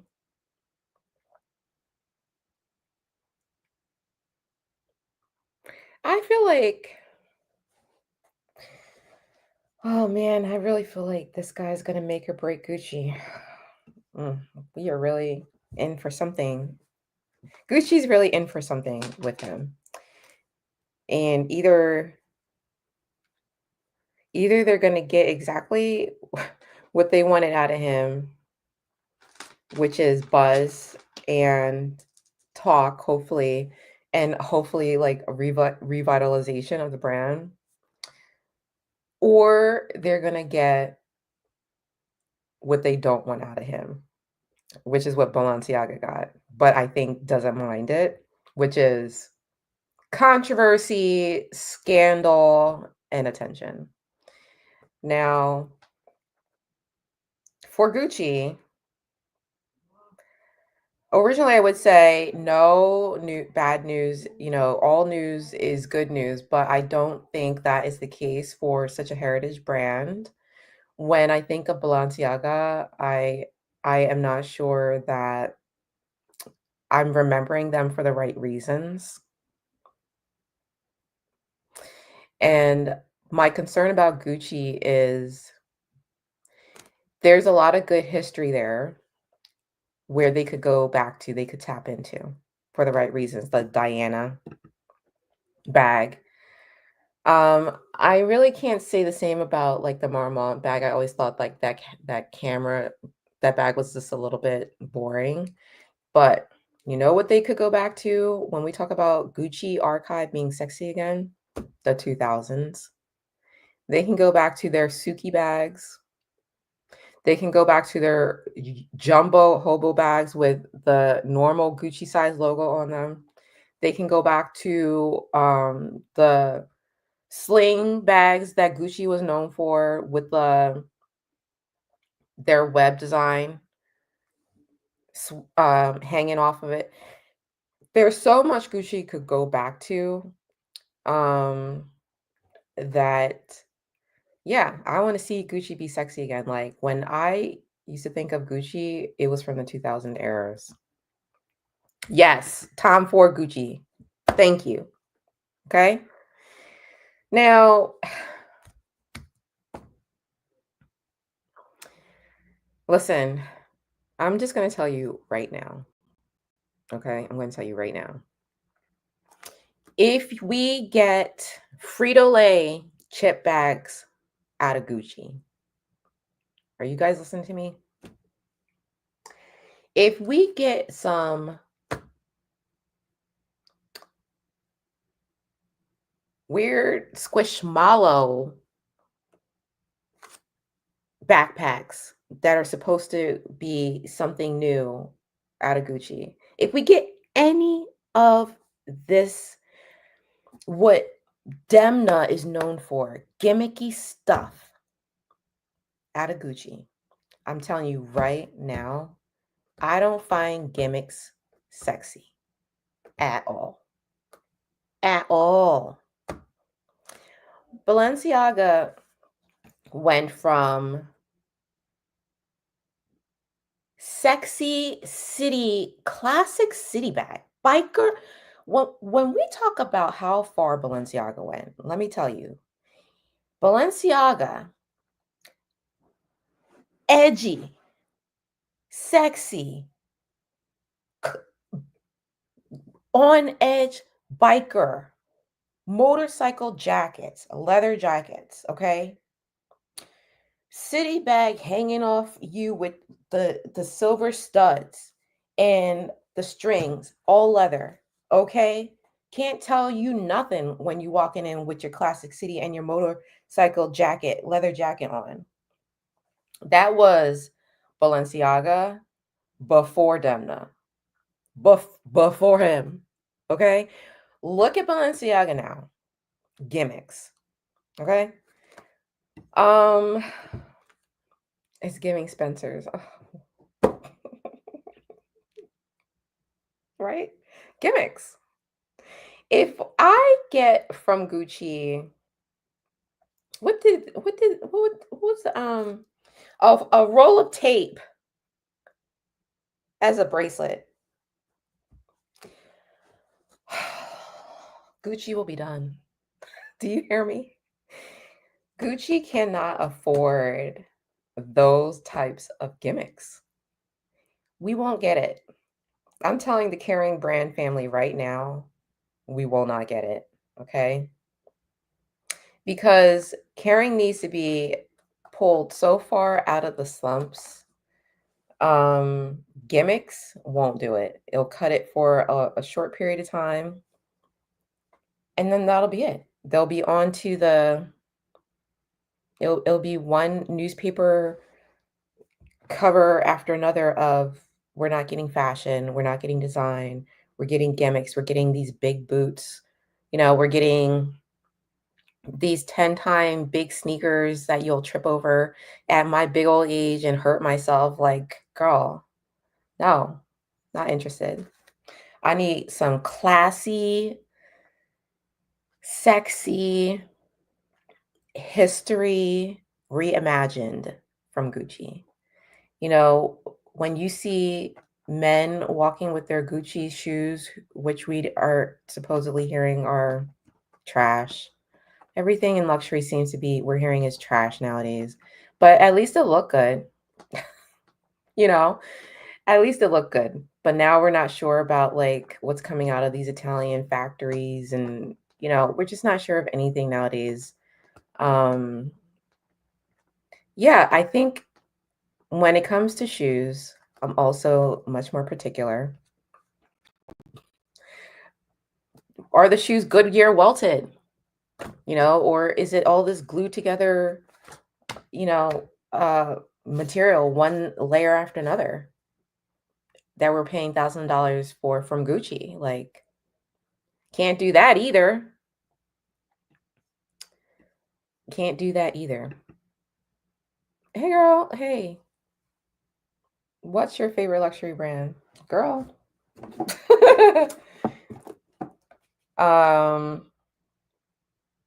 I like Louis Vuitton. Sometimes I like Chanel. Sometimes I don't. I like Hermes. I do. I used to like Gucci back in the 2000s. We were just talking Tom Ford era. I can't really say that I like this era, this Nicolas era. I like the Pharrell Williams era right now for Louis Vuitton. And so I would definitely say that my like or dislike varies. It comes and goes on whatever I'm seeing. And if I don't like whatever is in that collection, I'm going to say it, even if it's for my fee, Louis Vuitton. You want to know why? Because all of our money is still green, okay? And I'm still about saving those coins. So if I don't like what you're selling, you're not going to get my money. I don't care who you are. What you like from LV, Bree? Tell us. I like LV. But I like LV because je parle français. All right, j'habitais en français. J'habitais en France et la Belgique pendant des années. So I lived in France and I lived in Belgium and I speak French. And Louis Vuitton is a French brand. And when I started to learn more about Louis Vuitton and the fact that they have actual craftsman training, like atelier training, to craft these materials together for us, similar to Hermes. They actually invest in training people to work on Louis Vuitton materials, similar to Hermes. Chanel, I haven't heard, is doing that. Like they actually want people who know the brand to be able to craft these products for us, and I think that goes into the craftsmanship. So yeah, I like Louis Vuitton. And I like the pattern. I like the way it looks. I like the canvas, the plastic. I like how it feels. And the leather, I like how it feels. And when they come out with good designs, they be hitting sometimes. Sometimes they don't hit the mark. But more often than not, there's usually design every single collection that we like from Louis Vuitton. Chanel is expensive. That's why you only want one or two. I don't know who started coming out with we need to have every single bag from all these collections. No, because they are expensive. And we need to normalize saving again. Saving and intentionally and buying what we can afford here and there. But I believe for Chanel, I believe personally, if you could have one classic bag, even Gucci, I am still waiting. I have been looking on the resale market for a 2000s Tom Ford era Suhi Gucci bag that I could feel good about today. I have been looking. That's what I mean. Like, it's not even about LV, it's about the design, the feel. How do I feel with that bag, the energy? And today's bags of Gucci, I can't even find one. And I like new bags. I want a new bag, you know? And I'm just like, those designs by Gucci just aren't hitting. And for $3,000, let me go to Louis Vuitton, okay? But if you can get, I feel like Chanel and Hermes are special. And there have been moments in my journey that I have landed on some special bags from Chanel that I couldn't pass up. Yeah, absolutely. And if it happens with Hermes too, I wouldn't pass it up. Because if you're like me, like I don't spend everywhere, as you can see. I don't dole out the cash to all of the brands. I don't do all that and try to make friends with all the client advisors. Like, no, I'm not gonna do that because I'm tired. I gotta rest. I'm resting over here. So yeah, I invest in Louis Vuitton, but I feel like you gotta get a Chanel if you can find one. Like a small rectangle Chanel, I feel like is a really good.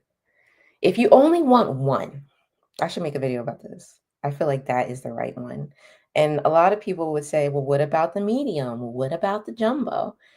Well, again, Chanel is flipping expensive. So what if you only want one and you want to maximize your use out of it? Here's what everybody says. The jumbo's too heavy, right? They say the jumbo is too heavy. They say the medium is too small, especially if you get a double flap bag, right? But then they say the jumbo can fit everything, especially if it's a double flap bag. And then they're all like, oh, the small is perfect. The mini classic is it's the perfect one. It's the one I should have always bought. I would definitely agree with that. The mini. Yeah. Not a walk. Yeah, the mini. Yep. The mini. See? Cuz think about it. The walk is too small for $3,000. Not an actual purse for us to be able to fit what we need inside of it to maximize the value of our dollar. The jumbo, if it's really going to be too heavy for you, but it fits all your things, most likely for $10,000, you can go get you several Louis Vuitton bags. Like, yeah.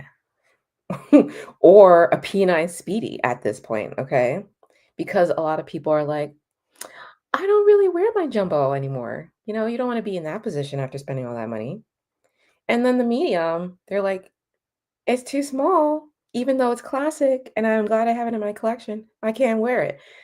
We're not about not wearing our bags. I am not about that. If I'm going to spend this money, I got to be able to wear it. So yeah, I don't have a medium because I got to fit everything I need in my bag. But a rectangular mini, I feel like you got your essentials you're going to be to fit in there. You need your phone, right? I can't stand when people are like, I got the mini Kelly, but I can't fit my phone in it. I carry it in my pocket. No, girl, I need to put my phone inside there because I'm carrying my bag with one hand and maybe something else with the other hand. Or, you know, what if you're holding hands or something? No, I don't want to hold my phone. And I feel like the mini is day to night, right? Breeze in my head. Get out of my head. Yes, it's day to night. I like that. I like the bag within a bag. I like to be able to put a smaller bag inside of a bigger bag. Sometimes I'm putting a smaller luxury bag inside of like a nondescript bigger bag that I'm carrying around, like my Portland leather goods, right? Stuff like that. So I like the mini rectangular, not the square, the rectangular. And the medium might be too big for a night depending on the occasion. Yeah. Yeah. I think the rectangular mini is the right one. And it's half the price of the jumbo. So it's all relative, right? When we're talking about luxury and how much we're spending, we know it's a lot of money, but it's half the price of a jumbo. If you never happen to wear that, you might as well get something you will wear and enjoy. Yeah. Now, which one would you get, Brie, if you got a mini? Because, you know, they have the ones with the top handle now and the ones without. And you can't even get any caviar minis anymore. They're all lambskin. So I see people selling their little lambskin bags because, especially if they're color, because they're worried about the delicacy of it. So personally, it'd have to be a darker color for me.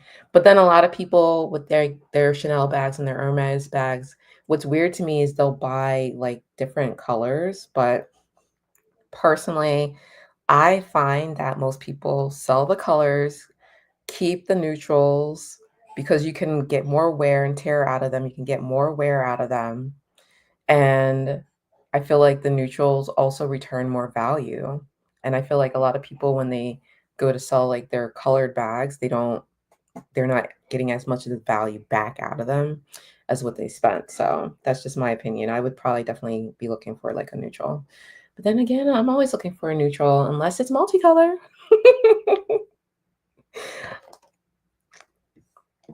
Yeah.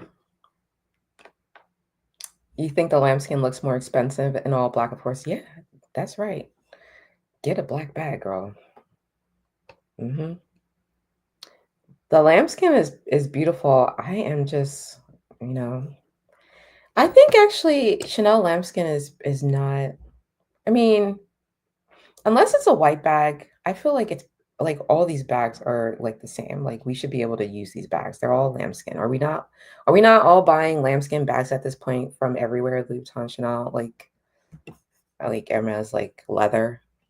Okay, so unless it's a white bag, I'm like, use your bag. But a black bag is hitting.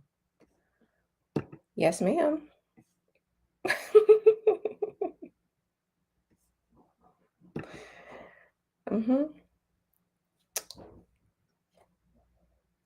Let me see. See, the problem with me is you gotta wait. You gotta wait for me to get up and get stuff. You guys gotta wait if you want me to show you stuff. Oh, what is right here?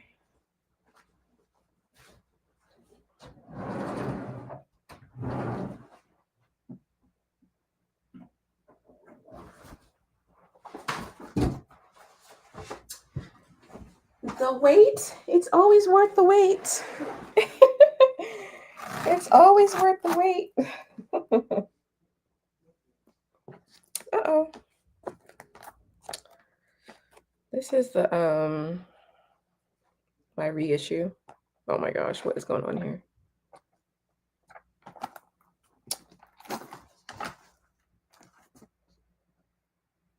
Oh girl, what is going on here? Turn lock, okay. Let's get you together. This is Jumbo. Miss Jumbo, say hello. And I had the choice to get the double CC, and I was like, nope, I don't want her. I want this one. I want the reissue, and I adore her because she is under the radar. When we talk about not wanting to be targeted out here, I'm all about it. And you guys know how I feel. I don't like a lot of attention. See, I've got her all done up. She's all done up. And she's got her little insert in there so you can see she can fit everything. This is lambskin. Aged lambskin. And then I am all about the Ruthium hardware. All about it. I love it. And she fits everything. And this bag, when I tell you, I can wear this bag and, yep, if you know, you know. I can wear this bag for a long time. I can go a long time. I'm talking a long time. That's why I have to put her down. Is because she's hard to change out of. When I go into that bag, I don't want to leave her. So I always have to put her to the side. I told you not to get a walk. Don't get a walk. I feel like, and this is my silver iridescent walk, which I adore because it's like my version of a white bag. This is what I would say. Okay, I got it. This is caviar,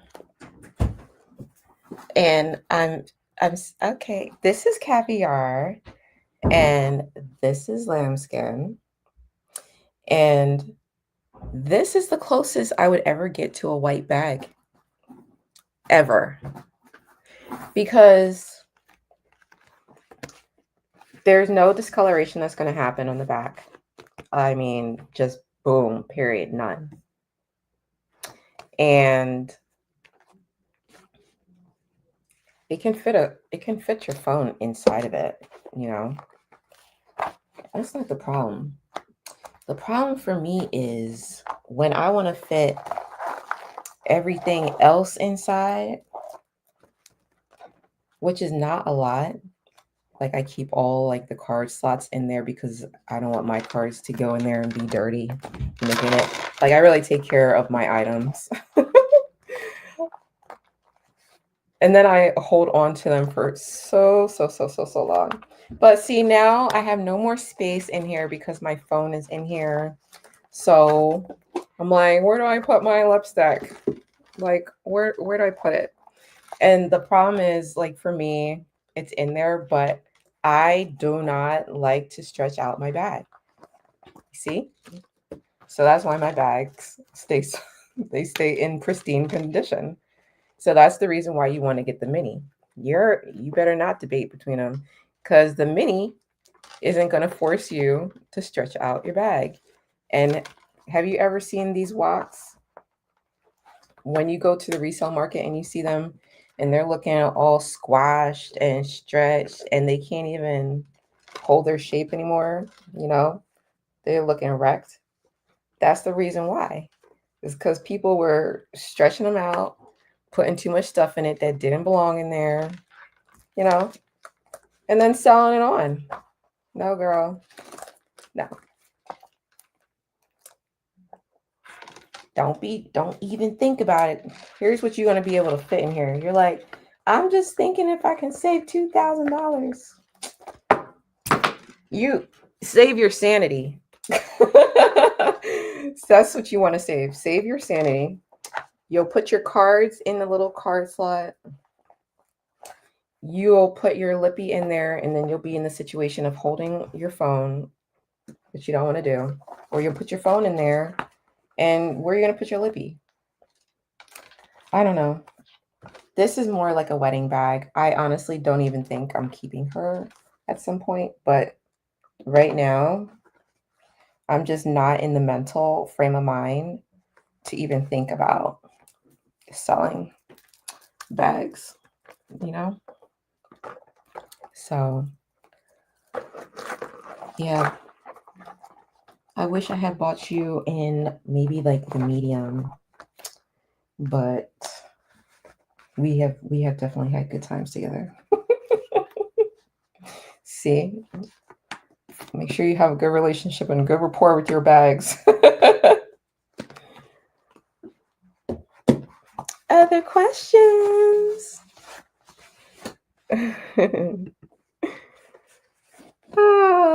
Well, you gotta tell me when you decide on what you decide on. I take such a long time, and you should take your time making your decision. When I tell you I take such a long time to decide on these purchases, it's not even a joke. The only thing that I'm like, oh, leap on it, are limited editions like multicolor. I'm like, don't wait, don't hesitate, leap, become a frog. But what else? What else do we want to talk about? Luxury Family Feud is happening. We have one strike on guessing what's in here. 2 more strikes, and then we're out. But if you guess what's in here, I will open her. I will open her up live. I'm willing to do this because I literally just recorded the unboxing yesterday. But my problem is I need to edit, which is, I think, the reason why I'm like, you know, I'm just gonna go live. I'm being a little lazy right now. Oh, what's in here? Ooh, ooh, ooh, ooh, ooh, ooh, ooh, ooh. Hey, girl. Hey, welcome. Welcome. Let's see what's in here. What's in here? She said multicolored cosmetic pouch.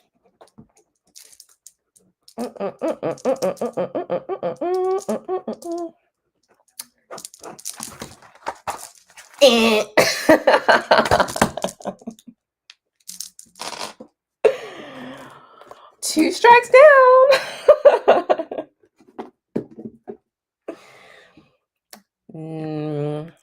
Getting closer. Getting hot. getting closer. It's a Murakami piece. I did say I would give you a hint if you got 2 strikes. Hint, hint.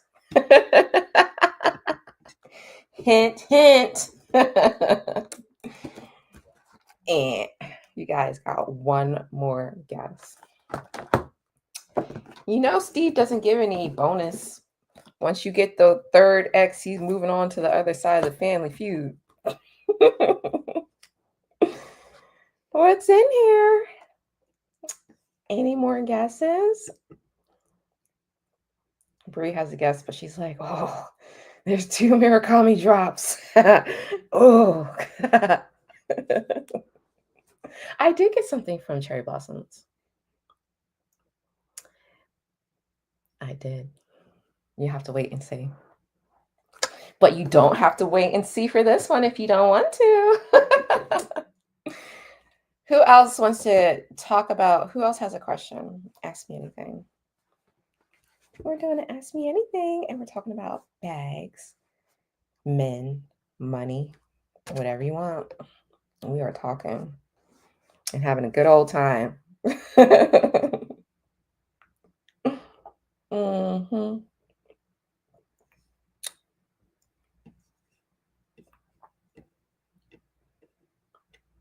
I feel like it's got to be a special occasion for me to want to buy Chanel, guys. And it's got to be a special occasion for me to want to spend a lot of coins on Louis Vuitton. And right now, there's only so many places I want my coins to go.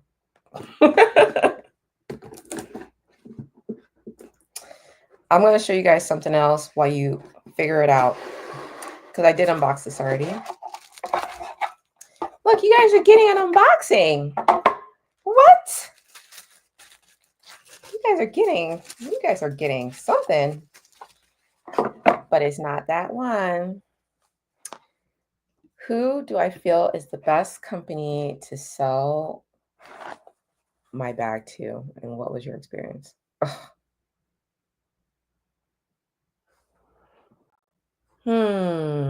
Okay.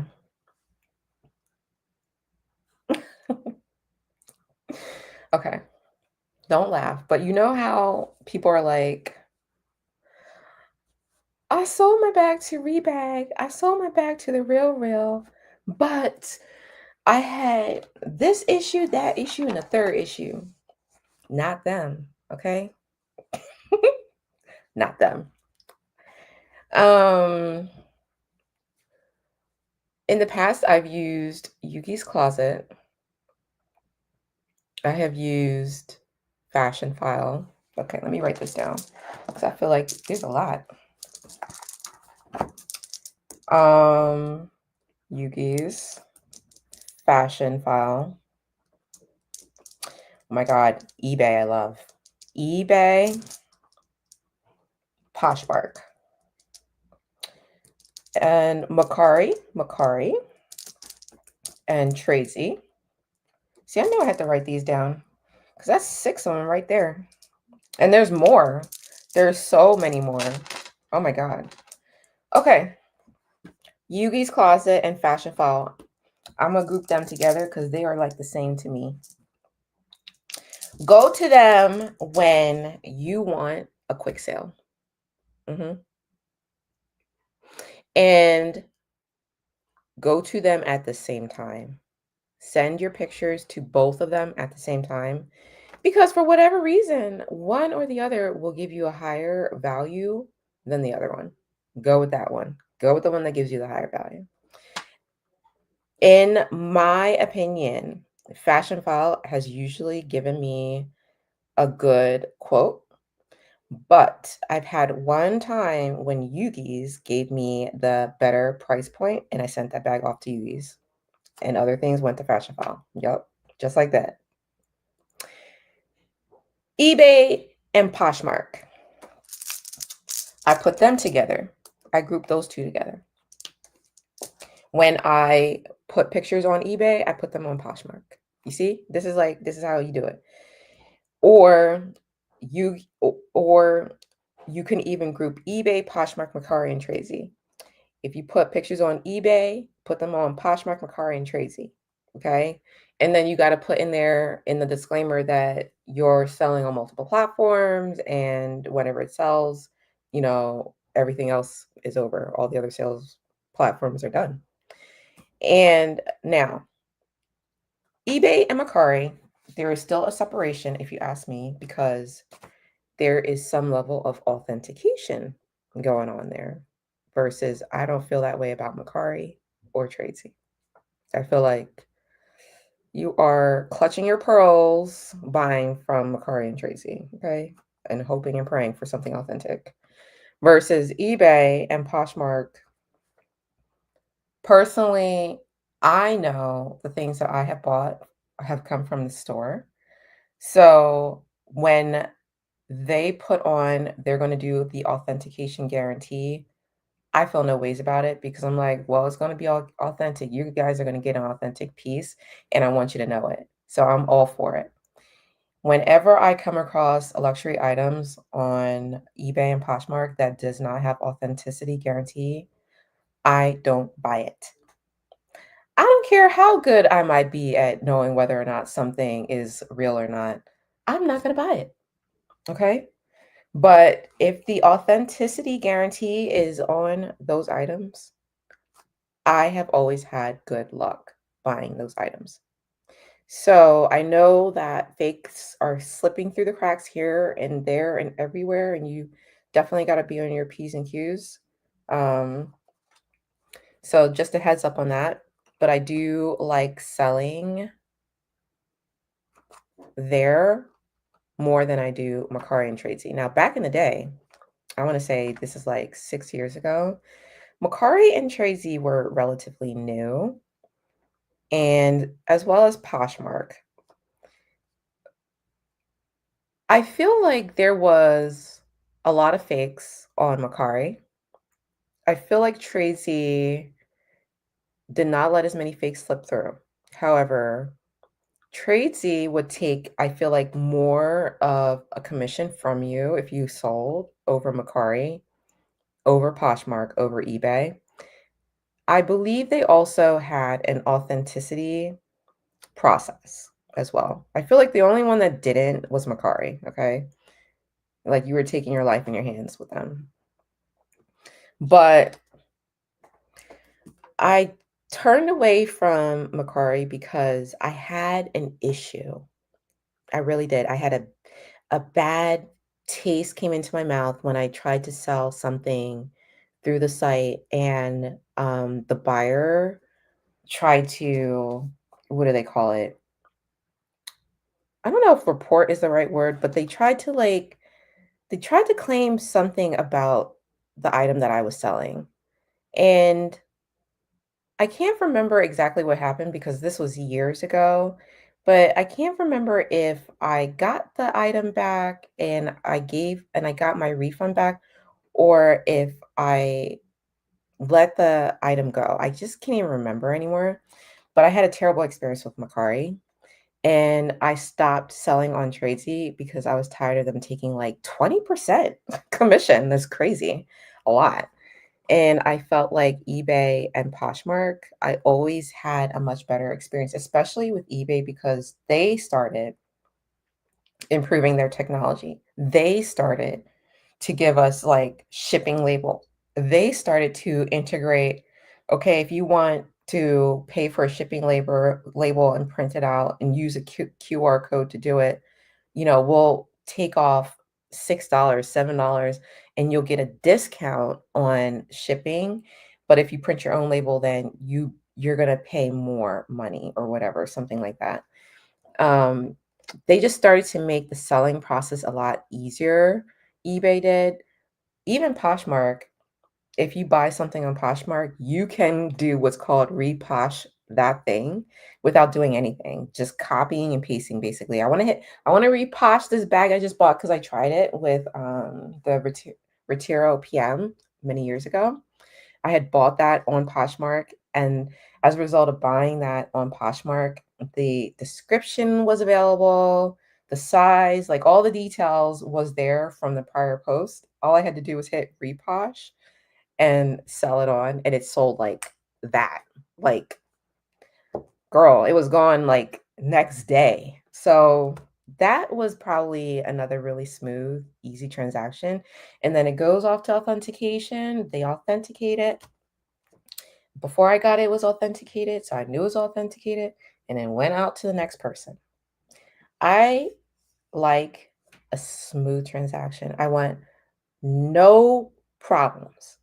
The last way that I have sold something, which I've seen a lot of our vlogger friends doing right now, is myself, girl. Yes, I have a website. I don't put my stuff on the website. I think I will down the road, but like after this divorce settles and everything like that, I definitely think I will be able to get back into you guys being able to like shop my closet. And, if you see me wearing something or carrying something or whatever, I'm pretty much going to be like making it available to you guys to buy, because I done told you guys I got a 10-year plan for my children to grow up before your girl is off in her tiny shed off by the sea. Not taking everything with me. We can't take it all with us, okay? Girl, I cannot take it all with me. But yeah, the last way that I've sold things has been people have watched me. You guys have watched me. You see my closet. And then you're like, Kenysha, someone reached out to me through email. So I leave my email in my description box. And someone reached out to me and was like, Kenysha, you've got that denim Fairfax bag. Do you still have it? Would you be open to selling it? And I was like, yeah, sure. I'm not using it. I mean, seriously, I can't use it all. I can't use it all. So I was like, it was brand new. I was like, yeah, sure. I'll sell it to you. I'm not using it. I'm using these other pieces anyway. And this was someone who was in Canada. Okay. She emailed me respectfully. Okay. And she inquired. There's nothing wrong with asking. Worst I can do is say no. But I said yes. And we continue to email today because I was looking for something that was in Canada that was sold out in America, and she was willing to help me. She called the store up and everything. We was trying to make it work. So I ended up shipping her my Fairfax denim pouch, if you look that up, from the Denim Remix. And I had paid like, I want to say 2,100 something for it. I don't remember. And I sold it to her for $2,500, paid for the shipping, it paid for the insurance, and covered like the customs costs to ship it over, internationally.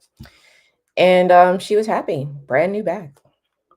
Yeah. So those are my methods of selling. I have an Instagram page where I have Kenysha's closet that I am not really using yet, but if I were selling things, I would probably also be using that avenue as well. So, yeah. I like a good, smooth experience. If I ever have a bad experience with anything, I don't repeat it. So, there is the heads up. Hopefully, I continue to have good experiences selling, because I definitely don't hold on to all my stuff. Like, I might buy bags and collect them for a little bit, but I don't keep them forever. And then they're off. They're off to a new lovely home. They're off to a happy home. Are we still playing? Who wants to give it one more shot? What's in there? What is in there indeed? Because I'm so slow with editing that it's like, girl, I need an editor. But I am so slow. So when I get there, I get there. But do you want to see what's in here? I will show you. I haven't even had a chance to use her. She still has her tag on and everything. This is what happens. I still haven't had a chance to even use her. And people be like, Kenysha, can I buy that from you? I'm like, I didn't get a chance to use it yet. Let me use it. I didn't even have a chance to use that Fairfax bag. But What do you guys think about the small key pouch? Is it hitting? Who's bought it? Who's using it? Who's got it in Notify Me? Are you guys got her in Notify Me or what? Let's see. Let's see what's going on here. I want to know.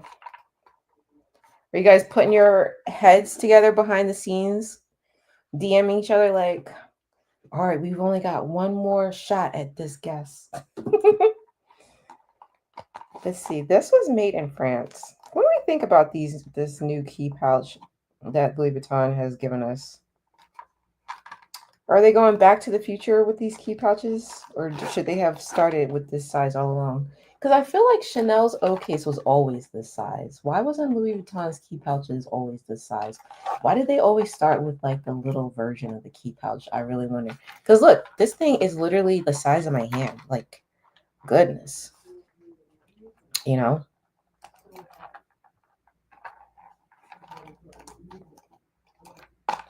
I'm trying to figure out. See, this is the kind of thing where I'm like, well, this should be able to go into like a small Chanel mini rectangle. But I'm saying that and I'm like, I'm gonna help Brie out. I'm saying that I'm like, it should be able to go in there. But if I want to add my little key pouch in there, oh, you see already the space is like, space girl. I need some space in here. It's already dwindling. You literally will not be able to fit your lippy in here if you want your phone in here. And you're done. You're done. Maybe I'm fitting my lippy. All right, I'm gonna put my lip stick on top here and see what happens. I think this is what people do when they say like they're, you see, I think this is what people are doing when they're juggling the walk, is this kind of stuff. This kind of stuff, this kind of stuff. Look, put the lipstick inside on the side there, phone and small key pouches in there, and then it closes, but I wouldn't carry my bag like this. Oh my God, it's giving me Agenade. I'm getting anxiety just looking at it like that. I gotta take that lippy out. I gotta take that lipstick up. See? Yeah. I don't like my bags to be stretched out abnormally. So it would be, put your lipstick on, and these are the only two things that's gonna survive in here. But then I'd be ready to go to my little wedding. I'd be ready to go to dinner. So I don't know, Brie, if that helps or not. And you're like, no, Kenysha, you're right. I need the bigger size rectangular small because, girl, I got to put my lipstick inside there. I got to put my lip balm in there. I got to put my key fob in there. That's what I mean. You cannot do that with a walk.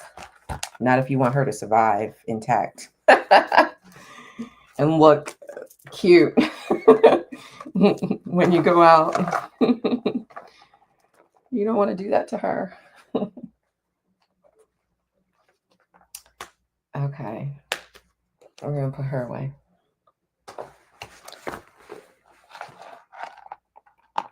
Other questions? Ask me anything. One more guess for Luxury Family Feud. Oh my gosh, you guys. Let's see. It fits vertically in the front pocket of my push-up Matisse perfectly. Oh yeah. What do you put in there? I think that's the reason why I haven't used it, is because I'm like, well, what am I going to use you for now? I bought it because I want to eventually figure that out. And I know a good deal when I see one. Because, girl, the original key pouch is $330 and this one is only $365. So I'm like, yeah, this is a good bargain. This is a good buy. cash, cards, comb, mirror. Well, am I the only weird one who does not like folding their cash? Am I the only girl in the world? I don't know what that's about, but I definitely love pulling out a crisp straight bill from my wallet. Yeah, I really like, I don't like pulling out the whole wad, unfolding her, counting her out, and doing what I got to do. I like to be able to, like an old grandma, reach into my little bag and see what dollar bill I got to pull out there, pull it out without anybody seeing what's in my bag, and do what I got to do. Am I the only one who feels that way? I feel like cards, my smaller key pouch works so good for cards. It really does. Cards would be able to go into the little slot. I don't think I could handle all my cards just sliding around in there. I don't like that. I feel some type of way when things are sliding around inside of my little pouches and purse, for that matter. Like, I think that's the reason why I actually like the jumbo Chanel, like Chanel jumbos, because once you arrange everything in there, nothing is sliding around. Put your mini pochette in there, put your key pouch in there, your phone if you want to, your lipstick and your lip balm and my inhaler, okay? It's all going to fit in there. The more and more I think about it, the more and more I'm like wondering how long we have together. How long do we have together? Because I'm like, I don't know. I feel like the Wok is such a really great starter bag if you want to get into Chanel, but honestly, the mini is the right first starter bag. It really is. It's just put the extra $2,000 into it and save yourself the headache of having to resell it later and not even fit what you want. Resell it for less because you mess it up trying to stretch it out, putting everything in it that you want. No, it's just get a bigger Chanel bag for real. But I don't really feel like you need more than a few, personally. But that's just my opinion.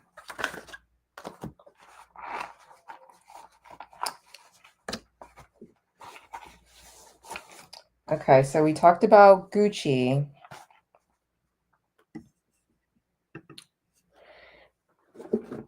I'm going to say there's one more thing we can talk about before I go, while you guys figure out what's in here, or you don't.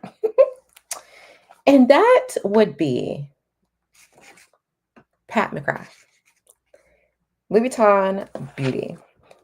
Who is here for it? Who's here for it? Who is here for Louis Vuitton Beauty? Don't leave me hanging. Yes. Me too. Oh, I can't wait. Why? Why are you here for it? And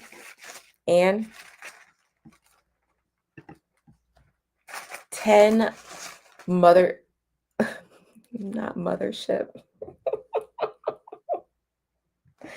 The mothership. I love it. You have 10? Oh my God. Don't tell me. All right, so you must be really into beauty, because is anybody else worried? I know. Janelle's laughing. She's like, girl, you got 10? Yes. I mean, is anybody else worried about going out of control when Pat McGrath's beauty drops? Like, who is anybody else concerned? Who here is going to have 10 palettes? 10 palettes of the mothership. Oh my God. I gotta look this up. What are we talking about? Pat McGrath is what we are talking about. Palettes. Pat McGrath palettes. Let's take a look. Let's take a look and see, what do we get from Ms. Pat McGrath today? Someone said Pat McGrath is gonna, will she start losing market share once she goes to Louis Vuitton? What a question. Let's take a look at Pat McGrath. Okay. Mothership. Okay. We see what, okay. Okay, and we see you, girl. Let's see. Let's look at the mothership. She said she's got 10 of these. Okay, let's see. Mothership Divine Rose eyeshadow. The mothership is so crazy. Wow. Ooh, look at this one. This is cute. Oh, wow. When you scroll across it, you get a blown up version.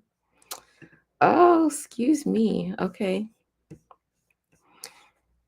You've got some shimmery. Oh, wow. These tones will look beautiful on our skin.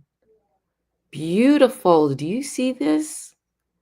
Oh, wow. This is Pat McGrath before Louis Vuitton, girl. How much is it? Oh, 128. Pat McGrath Labs, 128. Holy moly.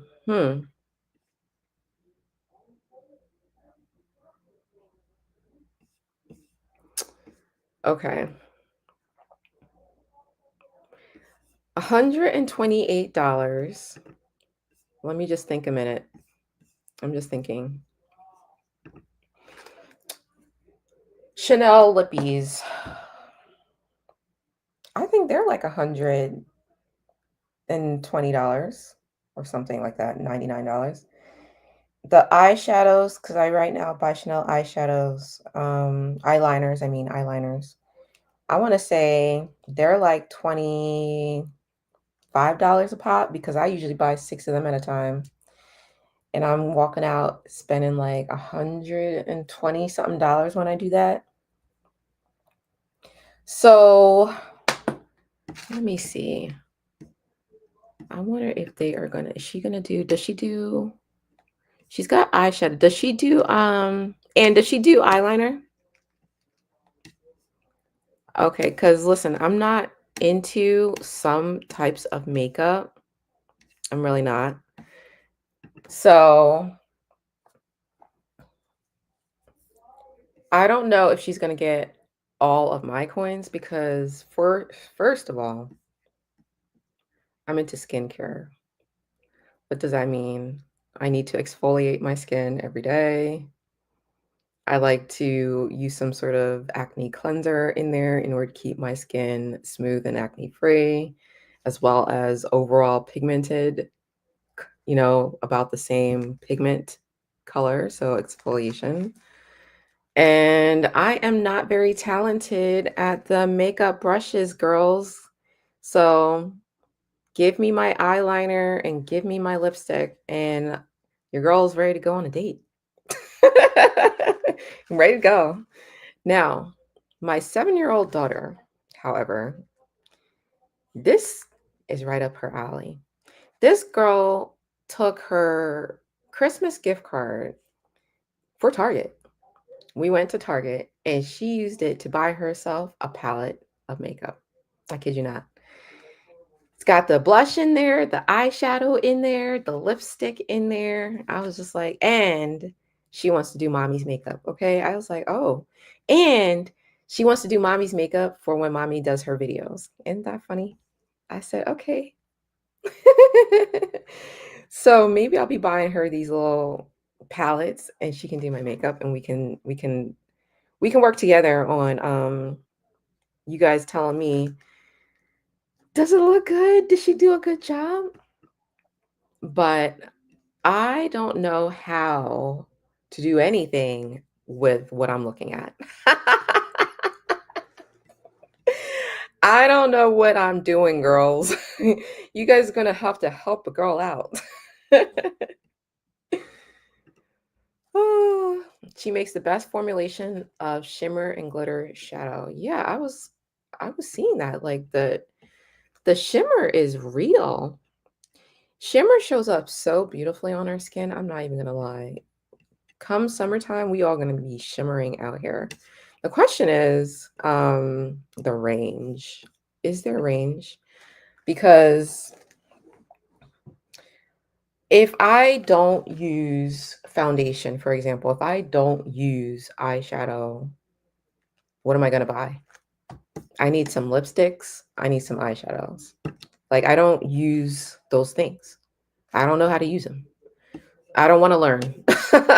I also don't want to learn. I should also add. I don't want to spend any more money where I don't have to. So you guys are not going to teach me. But if my daughter wants to, she can. Yeah.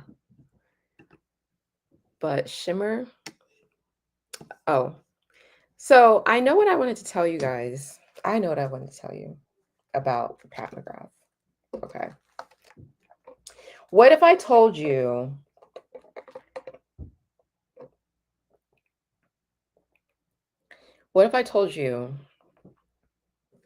Nicolas Gasquer shaded Pat McGrath? Hello? What if I told you that?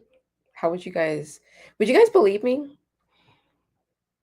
Or would you be like, girl, show us, show me.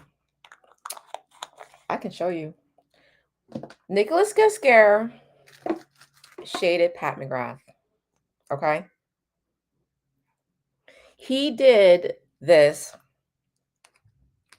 interview. I told you he's been doing all these interviews instead of designing. He did this interview where he was introducing Pat McGrath. I gotta find it. And when I tell you he talked over her, all she was able to get in was yup, yes, while he did all the talking. And I was just like, ugh, this guy.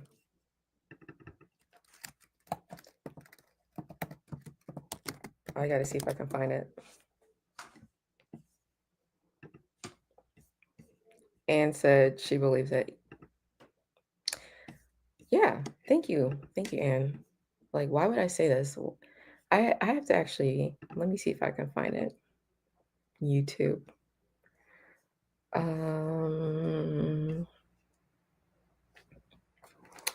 right, let me see if I can find Nicolas Gasquer.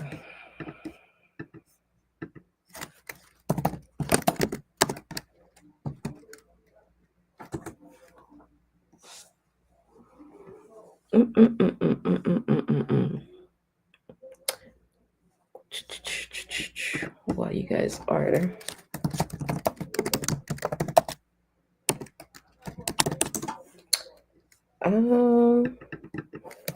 hold on a second, because I am looking for it for you. Let me see here if I can find it. It's the Nicolas Gasquer, and he does an interview with interviews Pat McGrath. Okay, here we go. Here we go. I found it. Yeah, I found it. Not a lot of people understand her artistry, her genius artistry. I think that's a shame. But you know what? I feel like that about a lot of, okay, I'm not making this up.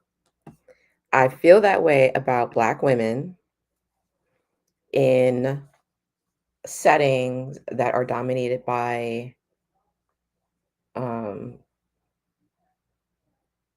I feel like Black women are constantly in settings where they are the minority. I have been there. In finance, girl, you better believe a Black woman is a minority. In technology, I've been there. Girl, I was the only one there, okay? I feel like companies are trying to do better because research shows that women contribute to the bottom line, like literally X percentage points, 30%, 50% more if they are at the table. Not to mention Black women have a whole different perspective to add to anything just because of life experience. So our friend Nicolas guest here, this is 16 minutes long, and I don't know how much of it we're going to watch because the shade doesn't come to the end, of course. But I'll let you hear a little bit of how this interview goes, and you can tell me what you think. And then hopefully we'll get to the part where I'm like, girl, if you miss it, we'll rewind it for you because you got to catch it. All right. You got to catch it. That's what it is. Kevin says, when I sold real estate on Fort Myers Beach, I was literally the only Black male they had ever seen working on their beach as a realtor. Real estate is another one. Real estate is another one. That is another career. At this day and age, when you see one Black person, one, okay, just know they have been going through some shit. They've been going through something, okay? All right, listen to it. Let's listen to Mr. Nicolas Gesquer, who has been hiding under rocks while Takashi Murakami collections have been rolling out left and right, missing all of the launch fun, but doing interviews. Let's see what he's got to say about the lovely Pat McGrath. Listen to this. How are you? I'm very good. Today with beauty, you have that freedom. I think we have that in the same process. Everything's possible. I agree. You never feel bored in this world. No. You know, that yes. is the key yes. to the modern world. Can you recall the time you first met Pat?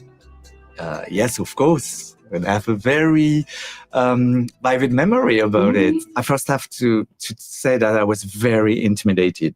Yeah, of course. I was dreaming to meet you and to work with you was not even a question at the time. The feeling was mutual. I didn't know at the time, but so to be precise, I was on holidays with my best friend. We went to that Japanese restaurant, and next table was not only Pat McGrath, but Stephen Maisel too. But for me, it feels like I've known you my whole life.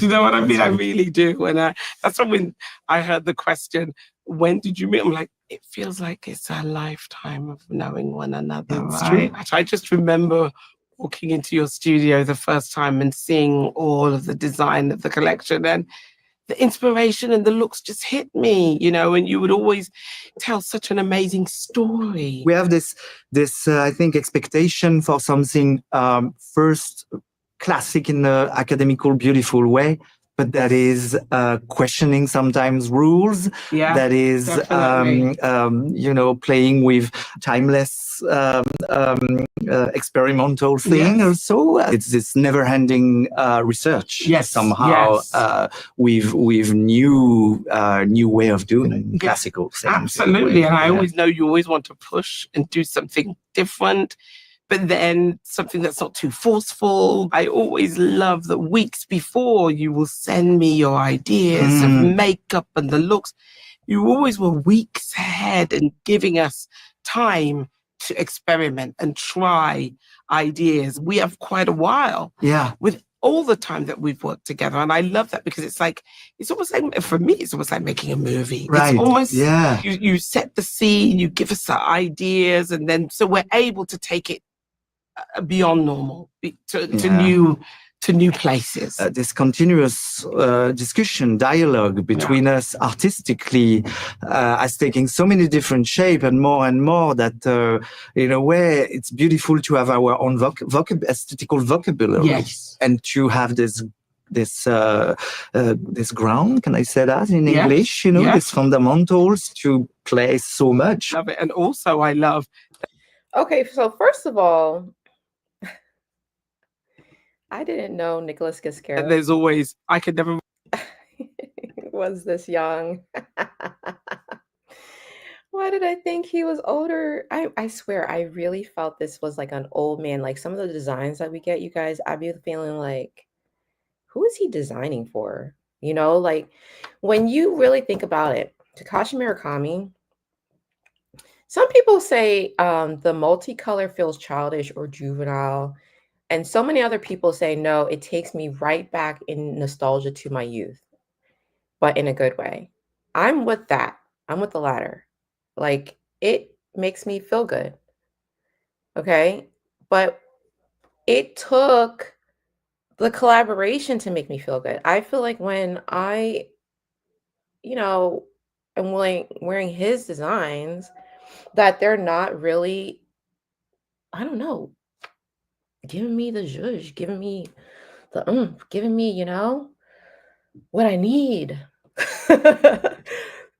But he's younger than I thought. I really feel like the rest of my life. I really felt like it was an old man designing her bag. There's always a surprise. There's always a surprise. You don't be thinking it could be quite natural or immediate, or then it's something absolutely wild. There's always a little stress about not being bored, but it's also, when you have long relationships, you also want to surprise the people you love to be with. Yes. And it always is. Always is. I mean, so I'm glad it's working. It is.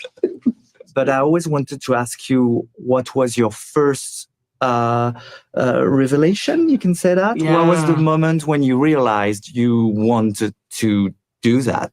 I mean, mine was my mother was obsessed with it. So I've got a real story of, as a child, I've told this story so many times, but it was as a child, she would force me to shop for makeup as a child with her. So we had a routine and it ended up being what I love doing. So we'd start and look at the Vogue patterns. So I'd have to go and look at all the patterns with her. And I was crying. I didn't want to do it. So my whole life was this every week. Going to look at the patterns, then going to find the fabrics, and then going to look for the makeup. Oh my God. So that's my whole life. I love it. You see what I mean? This is like ingrained in this lady. Man, she looked at the patterns, looked at the designs, and then looks at the makeup to fit it all together. And she didn't even like to do it, but she did it because her mom made her. With my mother. All right, I want to. So it was just a whole mood board. My life was that as a child. Amazing. So I was doing that from I was 5. That's how that happened, and it just was a natural. And it really is my happy place. From good for us. Yeah, good for us. And usually when I've found, once I've seen the ideas, the first dialogue, the first look, whether it's characters, whether it's archive, images, then we start to do the makeup in New York.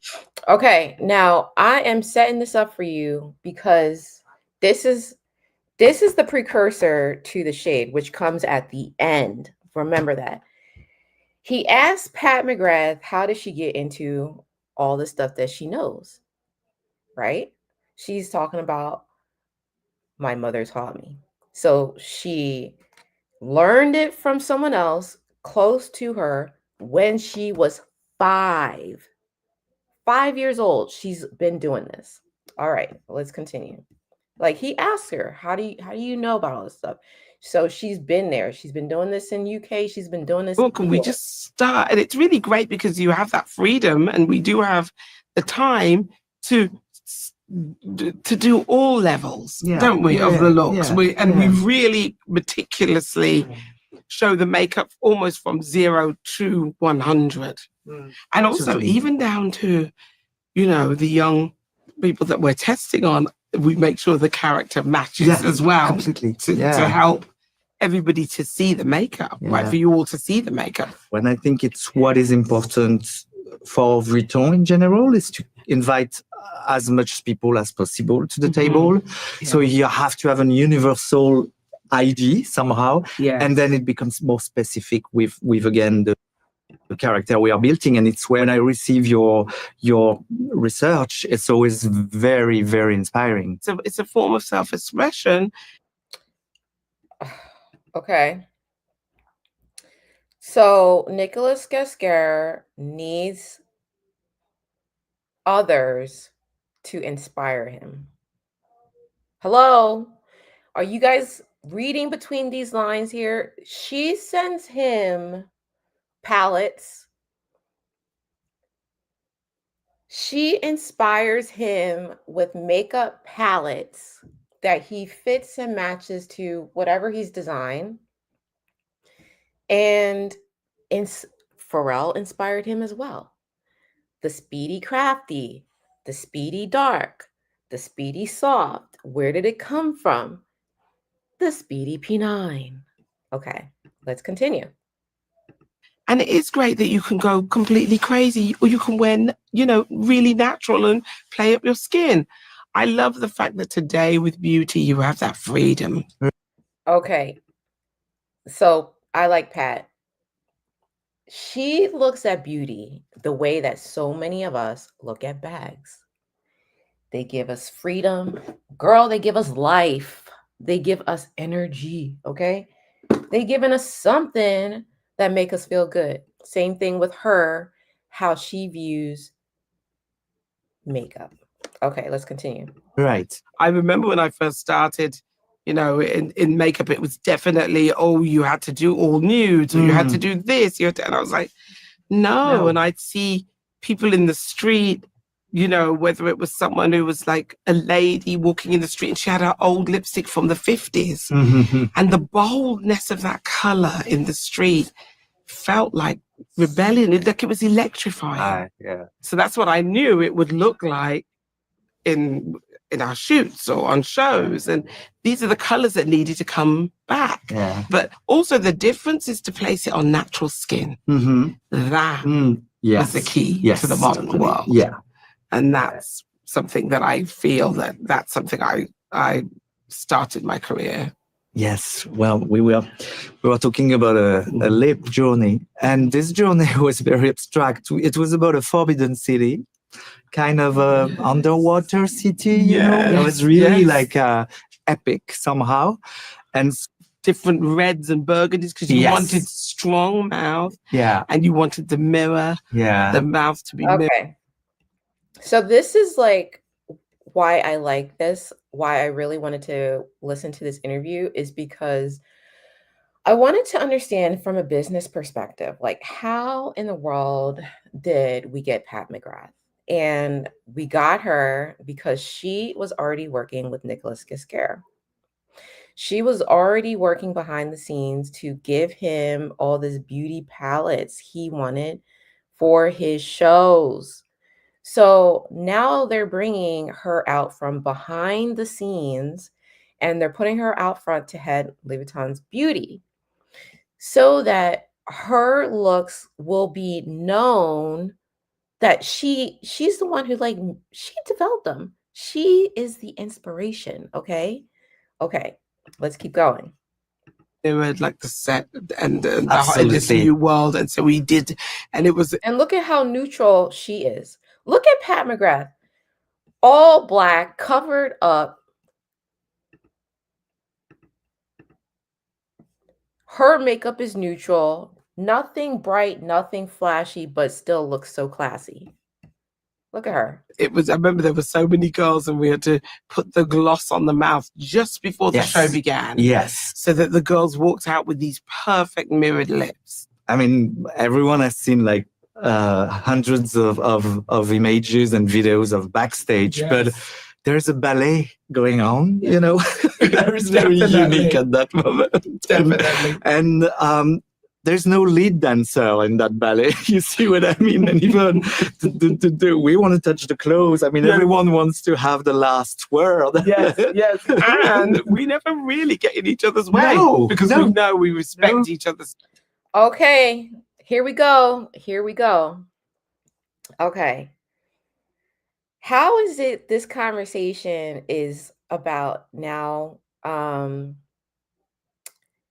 There is no lead. This is a ballet. Like, listen to the words. When I tell you, this is how it is in corporate. Like, this is how it goes down. It's all shady. And you got to understand the nice nastiness of it when they're talking like this. So this is a ballet, he says, but there's no lead. Everybody knows there's a lead in ballet, okay? Girl, there's a lead man and a lead woman in ballet every single time. But then Pat has to go and reassure Nicolas Ghesgar that, yeah, we respect each other's space. Listen, this is how it sounds, because I've been there. This is what it sounds like when you're having problems behind the scenes and you got to make it look like you're not having no problems. It sounds like we're friendly, we work well together, we respect each other's space, all this nonsense. Okay. That's what she's saying. They respect each other's space. Let's continue. Space, but it is really kind of magical. No kicking. No. No, fashion is no kicking. Ever. There is. He said, we're not kicking each other. The fashion, he said, there's no kicking. We're not kicking each other. Fashion is not that. Girl, please. I thought these models used to step on each other to stay out front. Please. It's the Autumn Winter 2019 collection, which was very future facing and also incredibly memorable.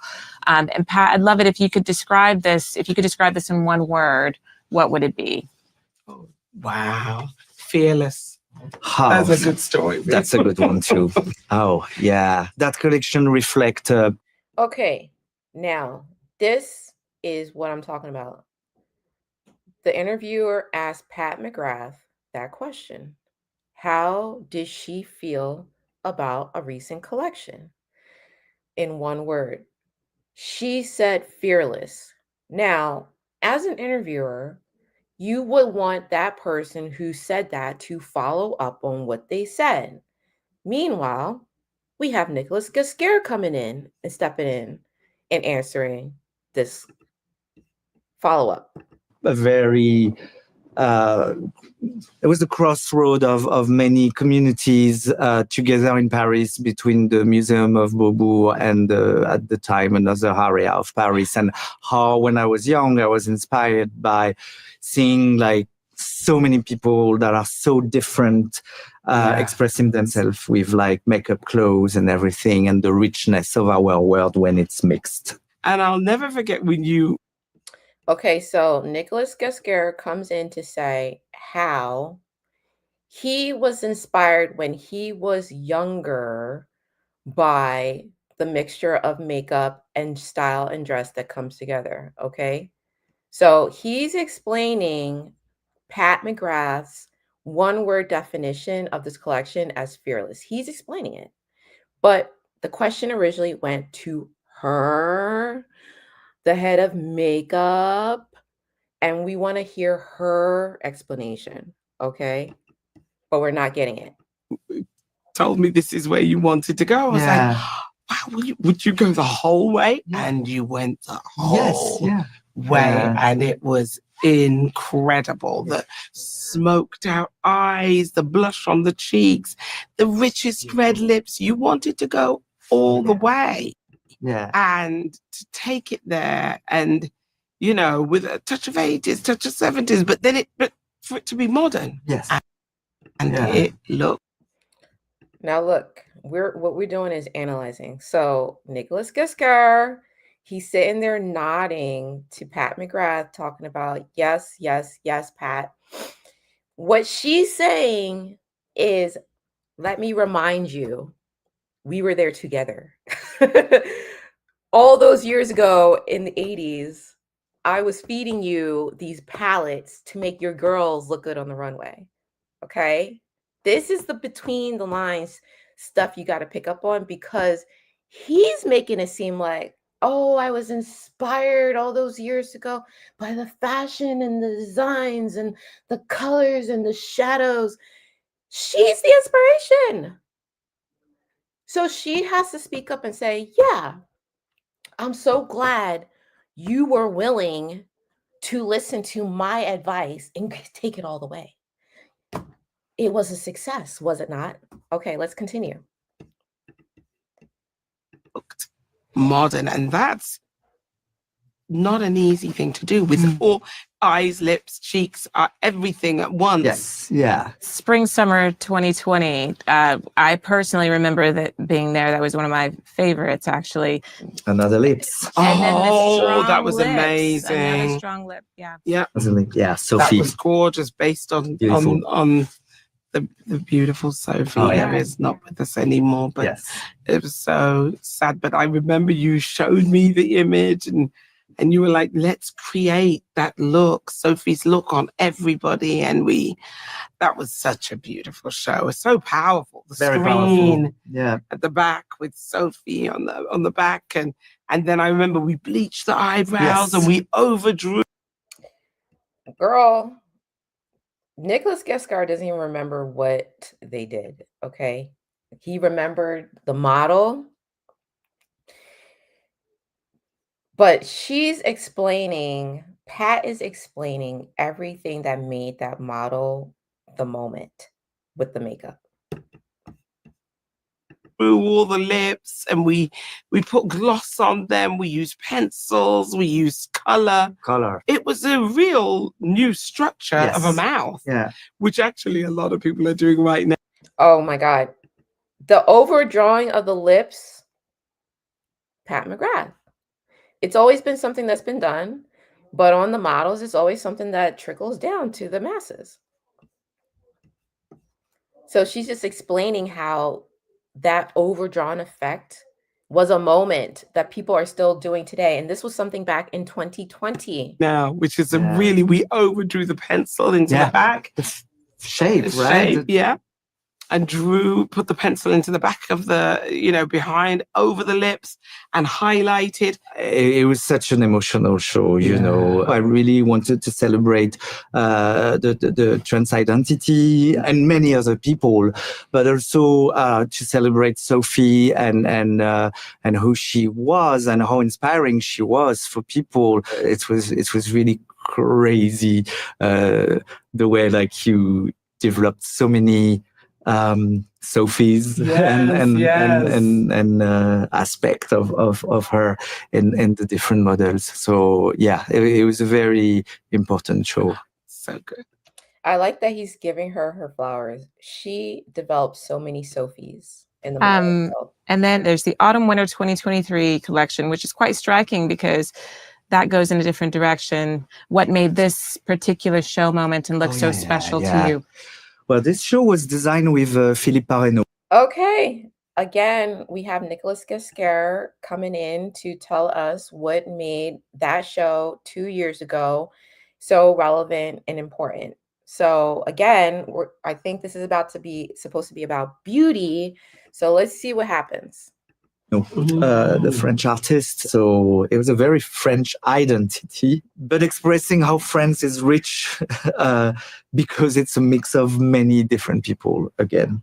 And the collection was very like that. It was a wardrobe, very wearable, I would say. And it's not bad to say that. It's cool to have also sometimes collection that seems very easy to wear right away. And I remember the extraordinary had to come from you. Yeah. So you. What did he say? The extraordinary came from Pat. Hello? Is anybody listening? The extraordinary came from her idea. You came with the idea of the mirrors and we had at some point those crazy masks with lighting. Oh yes, I remember that. So that was really the extraordinary touch that you gave to the face for that collection. Yeah. And I remember that we used actual, mirrors that went under the eyes so that they would reflect.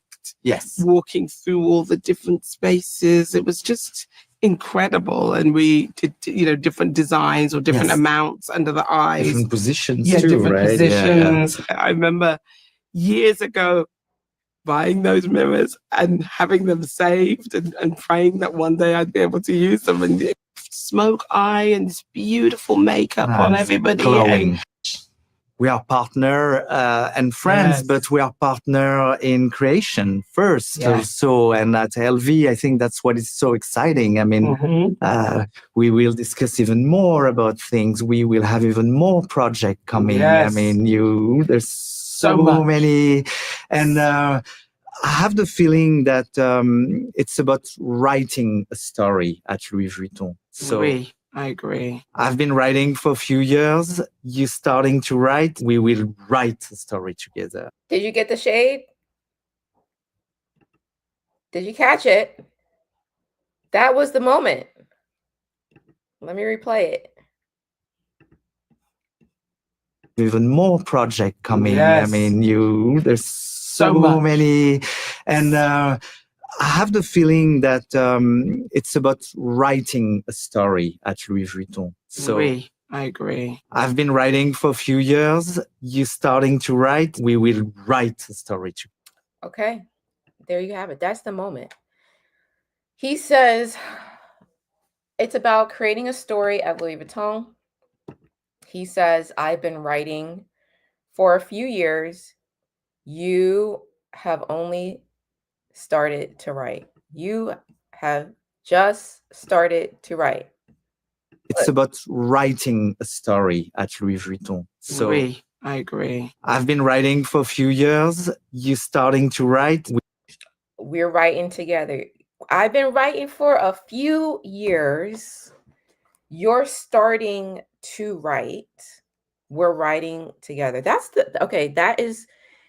the shade, because I thought Pat said she's been doing this since she was 5, right? So she's not new to this. She's been helping him behind the scenes, since the 80s? She's been working with him since 2020, 2023 collections for Louis Vuitton, giving him the extraordinary moments that he says she made happen. Okay? But they're now starting to write together. You know why he's saying that? Because she is now on his level. This is what happens all the time in corporate. Because at the end of the day, best believe Louis Vuitton is still a business, all about making money. And best believe there's some corporate political BS happening behind the scenes that these two have to come out and present a united front around. So while they're over here talking about how they respect each other and, oh, we've done such great work together, y'all best believe the petty shade is happening behind the scenes when he is over here articulating to us out of his mouth. He's been doing something longer than her, essentially, and she is now just getting started. Okay, that is shady boots. That's what you call shady boots right there, in a respectful way. That's what you call keep your eyes open, because girl, what happening behind the scenes now that Pat is going to be basically, if he's head of Louis Vuitton women, she's head of Louis Vuitton beauty. Pharrell is head of Louis Vuitton men. She is not down here anymore. She's literally earned her place at the table. But he's still trying to diminish her light. It's very slight, but that's how it always is. It's always subtle. It's always very subtle. But you get your little jabs in like he just did. Okay? So yeah, we got to see what's going to be happening with Miss Pat when she comes out.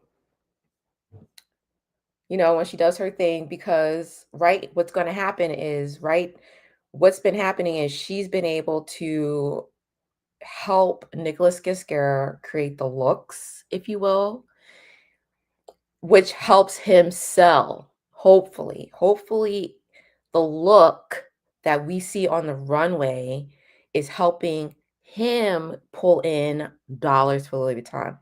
But now we've got Pat over here, who's going to be head of beauty, who's going to have to start pulling in the dollars on her own.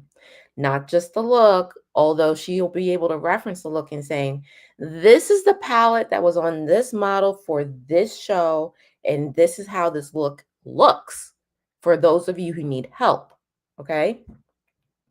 But it's not the same thing because beauty, you know, there very small increments of dollars that they have to sell very large increment in volume to make up the same dollar number. You know, bags is thousands of dollars. You can sell one bag, but you're going to need to sell like, I don't know, 300 of these equals 3,000 for one bag. So it's like, can she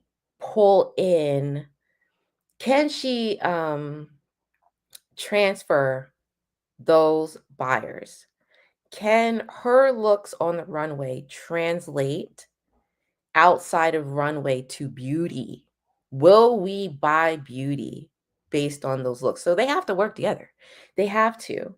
But understand that he is displaying a level of respect, but I don't like the way he ended that last part of the interview as if she's not on his level still and hasn't contributed in any way to spectacular Louis Vuitton shows, et cetera, et cetera, et cetera. All right, now. Let's go back to comments. And he says, I hope LV doesn't dull her shine with LV Beauty. Oh, you and me both. You and me both. Kevin says we need somebody like a Virgil to run the women's line at this point. You know who I thought it should be? Pharrell. I'm just gonna play devil's advocate for a hot minute. I feel like Pharrell would make a great director for women's. Are you flipping kidding me? Over Nicolas Ghesquiere? Give me some Pharrell fashion shows, please. And do you know what I think will cinch it for us is if Pharrell comes out and does Takashi Murakami better than Nicolas Ghesquiere, we might get him. We might have a shot. We'll see if they'll be willing to let Pharrell go from men's. But what if they went back to like having one creative director for both? I mean, I feel like it's too much for anyone. But if anyone could do it, it might be Pharrell. Or what if they brought back Marc Jacobs? What if they brought him back? Bring back Marc Jacobs. Although he's doing his own thing, he's got his own brand, he's killing it out there. I mean, I don't know if we could afford Marc Jacobs anymore, guys, honestly. Not Nicolas Ghesquiere not being talented. We need somebody. I mean, how long has he been around?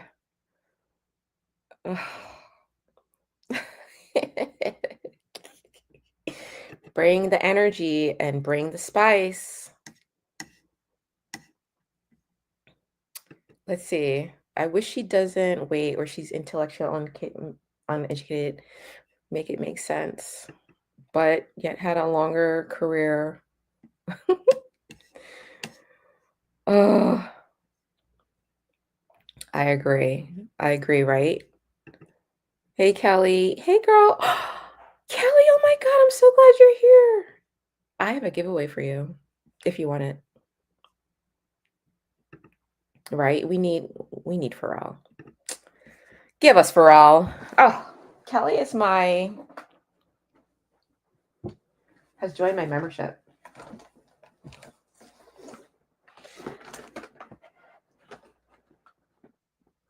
It's a Portland leather goods bag with makeup inside.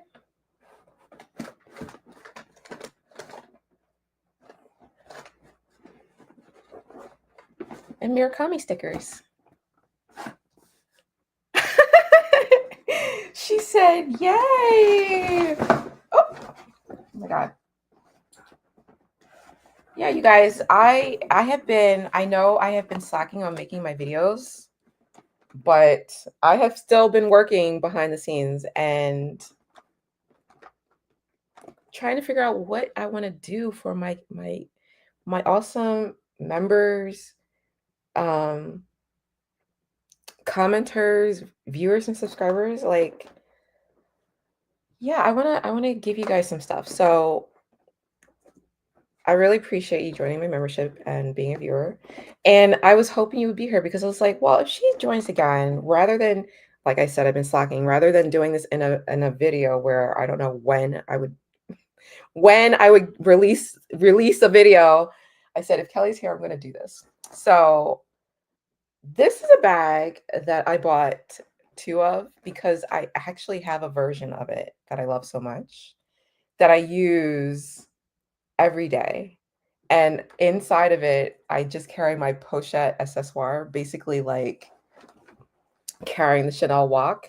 But I can't get enough of Portland leather goods. And I know you guys are like all into Coach right now, but I can't spend $300 on Coach when I don't feel like I would wear it.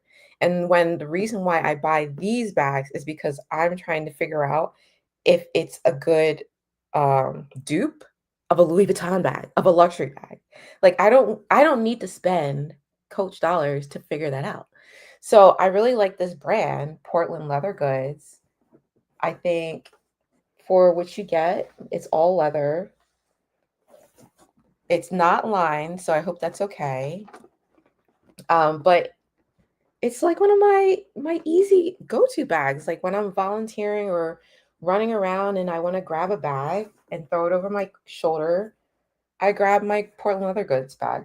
Like I said, I haven't even been wearing my Chanel Jumbo because it can't fit everything, guys. But I really sometimes will have like a little Louis Vuitton in here running around, and I feel safe. I feel happy. I feel good. I still feel like I have the best of both. So yeah, girl, reach out to me on Instagram. I wanted to send this to you and start to give away some items that I have. So I have like some makeup in here, all unused, obviously.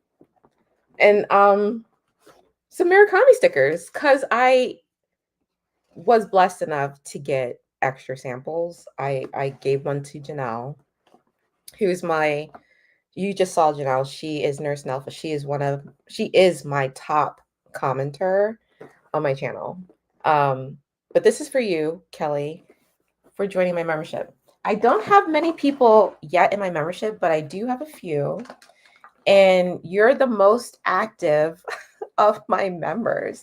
So I said, I want to start giving back to you guys who, come out and have fun with me and engage and help me grow, help drive the community. And I said, this isn't the only thing.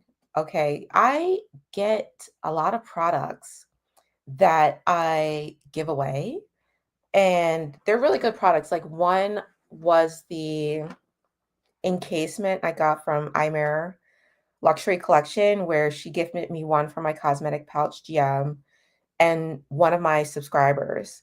And I have another one. I have to, when I tell you, I have to make videos, edit, and get these things out. I am not joking.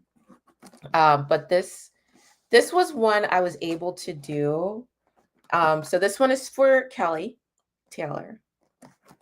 Yes. I'm glad you love it. I'm really glad because I love this color. I have a darker version. I could go get it.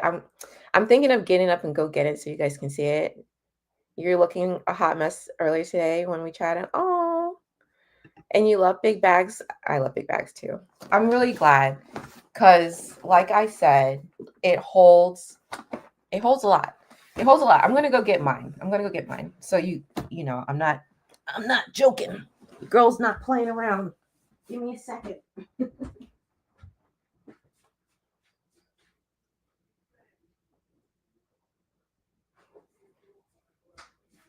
Okay. Okay. I am not playing. When I tell you, I mean it. Okay, so this is mine. I think it's even like a little bit bigger. It might be like just a little bit bigger. And it's a shade darker. And she's stuck. This is like, I can't move out of her right now. And you guys know, it's not that I don't love my Louis Vuitton, because here is my pochette accessoire. Yeah, here it is. Like, just put it all in there. I'm not gonna mess up your bag, but I'm like, put what you need in there, girl. You know, got my little bottle of water going on in here. All kinds of stuff. Keys, lotion, because there's a pocket in here, and then it has an outer pocket. So, and then this one has a zipper on it. So I really like Portland leather goods. And I have a video that I made about Portland leather goods. I like them. And I think the reason why is because when I want something under the radar, I don't want any logo. You know, why would I go buy Coach and something else with logos when sometimes I really don't want any logos hanging about me? And sometimes I just want to slip under the radar and go about my business. So these are my go-to bags for that. I am so happy. I'm so happy. I'm so glad. Yeah, so I get to finally get something to move something on. Now, I'm working on my second giveaway. Okay, I'm working on her. And again, I have these bags, okay? I have them. So I'm giving this away, but I have a second one I might give away since I have my other one. And I have a second one of this that I might give away since I have two, or I might keep it because I'm really loving it. So this is a saddle bag. I just really love the natural feel of the bags. This one I really like. I might, we'll see. But when you open it up, it reminds me of Lydia Elise Milling and horses. Isn't that funny? It reminds me of like, I need to throw this little salad bag on the side and hop on a horse and just go gallivanting off somewhere is what this bag makes me feel like. And I've got like some carrots inside for my horse and some snacks for me. So this one has the D-rings on the back because it's got a strap inside. And I am working on the giveaway for this one right now. I've got the agenda in here because I'm into journaling. So I really, really love an agenda. And I'm not done working on this one because I might put makeup in here as well. So it comes with the crossbody strap. And then it's kind of like a nubuck. I don't think it's suede, but it's kind of like nubuck. And then it's got an internal pocket. And then again, like the unalignedness of it all just feels so nice to me because I'm someone who just really likes the feel of things. So it's got to fit in the bag. I'm feeling like this is going to be the next one I want to give away. And I have to think about whether or not she is all done and ready to be shipped out. But So now I have one bag that I am ready to gift and send on its way. And I'm glad, Kelly, that you like it, because Monday, hopefully this week, I will get around to shipping this beauty out to you, dear. And I hope you enjoy. Nicole says, honestly, there's a place for all bags, whether it's Coach, Portland Leather Goods, LV. I love them all. I agree. I love bags. I have always loved bags. I have always had a bag. I don't care if it's something that I bought like traveling and it was custom made, handmade. If it's cute, I have tried it. So I am all for trying out different bags. And I did take a look at some of the Coach bags. I think if I bought Coach, I'd buy it from the outlet. Like, I think about what's stopping me. And I think because what's on the outlet looks so similar to what's in the retail store, I really think I would just have to like go into a Coach store. Like, what I won't do is go online and buy Coach. I got to go into the store. I got to feel it.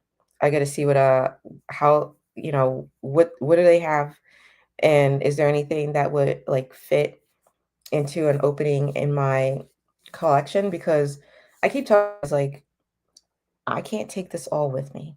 I cannot take it all with me. I already know that. I don't want to. I don't like clutter. So I'm really careful about what I bring into my collection and what I buy. So I'm going to give you guys, I can't believe we've been on here for so long.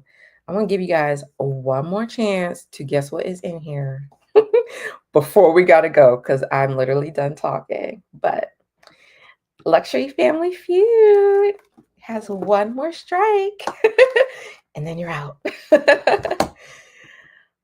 Oh, good. I'm glad, dear. I'm really glad. And I really appreciate you too. What's in here? Oh, okay. Is anybody else coming up? Do we have any more calls? I so appreciated folks who decided to join me today, who called in. Give me some thumbs up if you like the call in. Should we do more of it? Let me see what you guys think. Should we do this some more?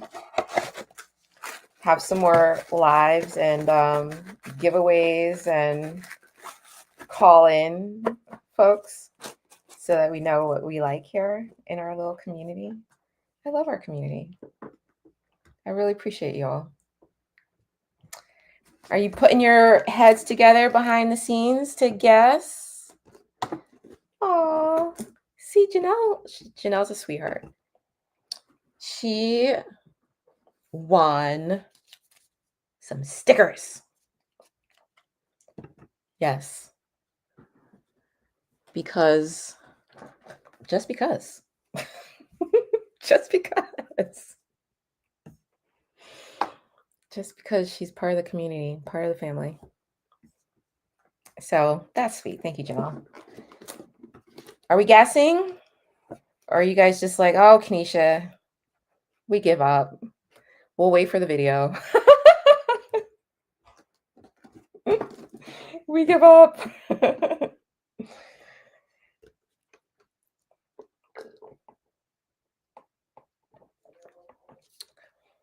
A pochette.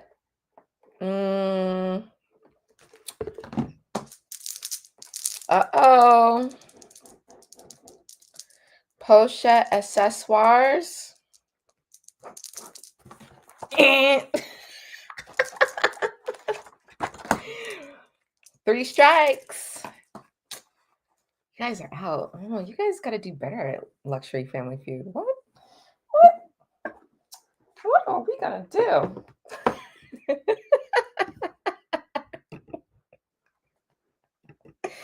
I love it. I had such a great time talking to all you guys. I love it that, you know, I'm sorry, times I just can't, I don't have any set schedule for you guys, but thank you so much for joining and jumping on and hopping in and participating and engaging, because I love that. But But we will be back at it again very soon, I'm sure. Oh, give me all the encouragement. I recorded. I just have to edit and release. I'm fingers crossed it happens this week. Fingers crossed. I'm gonna try. All right. Sometimes it's just easier for me to hop on live. I don't even know. I know a lot of people don't like live, but sometimes it's just easier for me to like just hop on because I don't have to edit. And I like the real-time engagement. But I like engagement anyway. Like I like knowing how you guys are enjoying life, enjoying your things, enjoying the comments, the commentary, the videos. So I really appreciate the feedback. I love it all. So I really appreciate you guys for being part of the live today and for asking me anything. And I will see you soon. Smooches. Deuces. Take care. Take care. Bye, guys.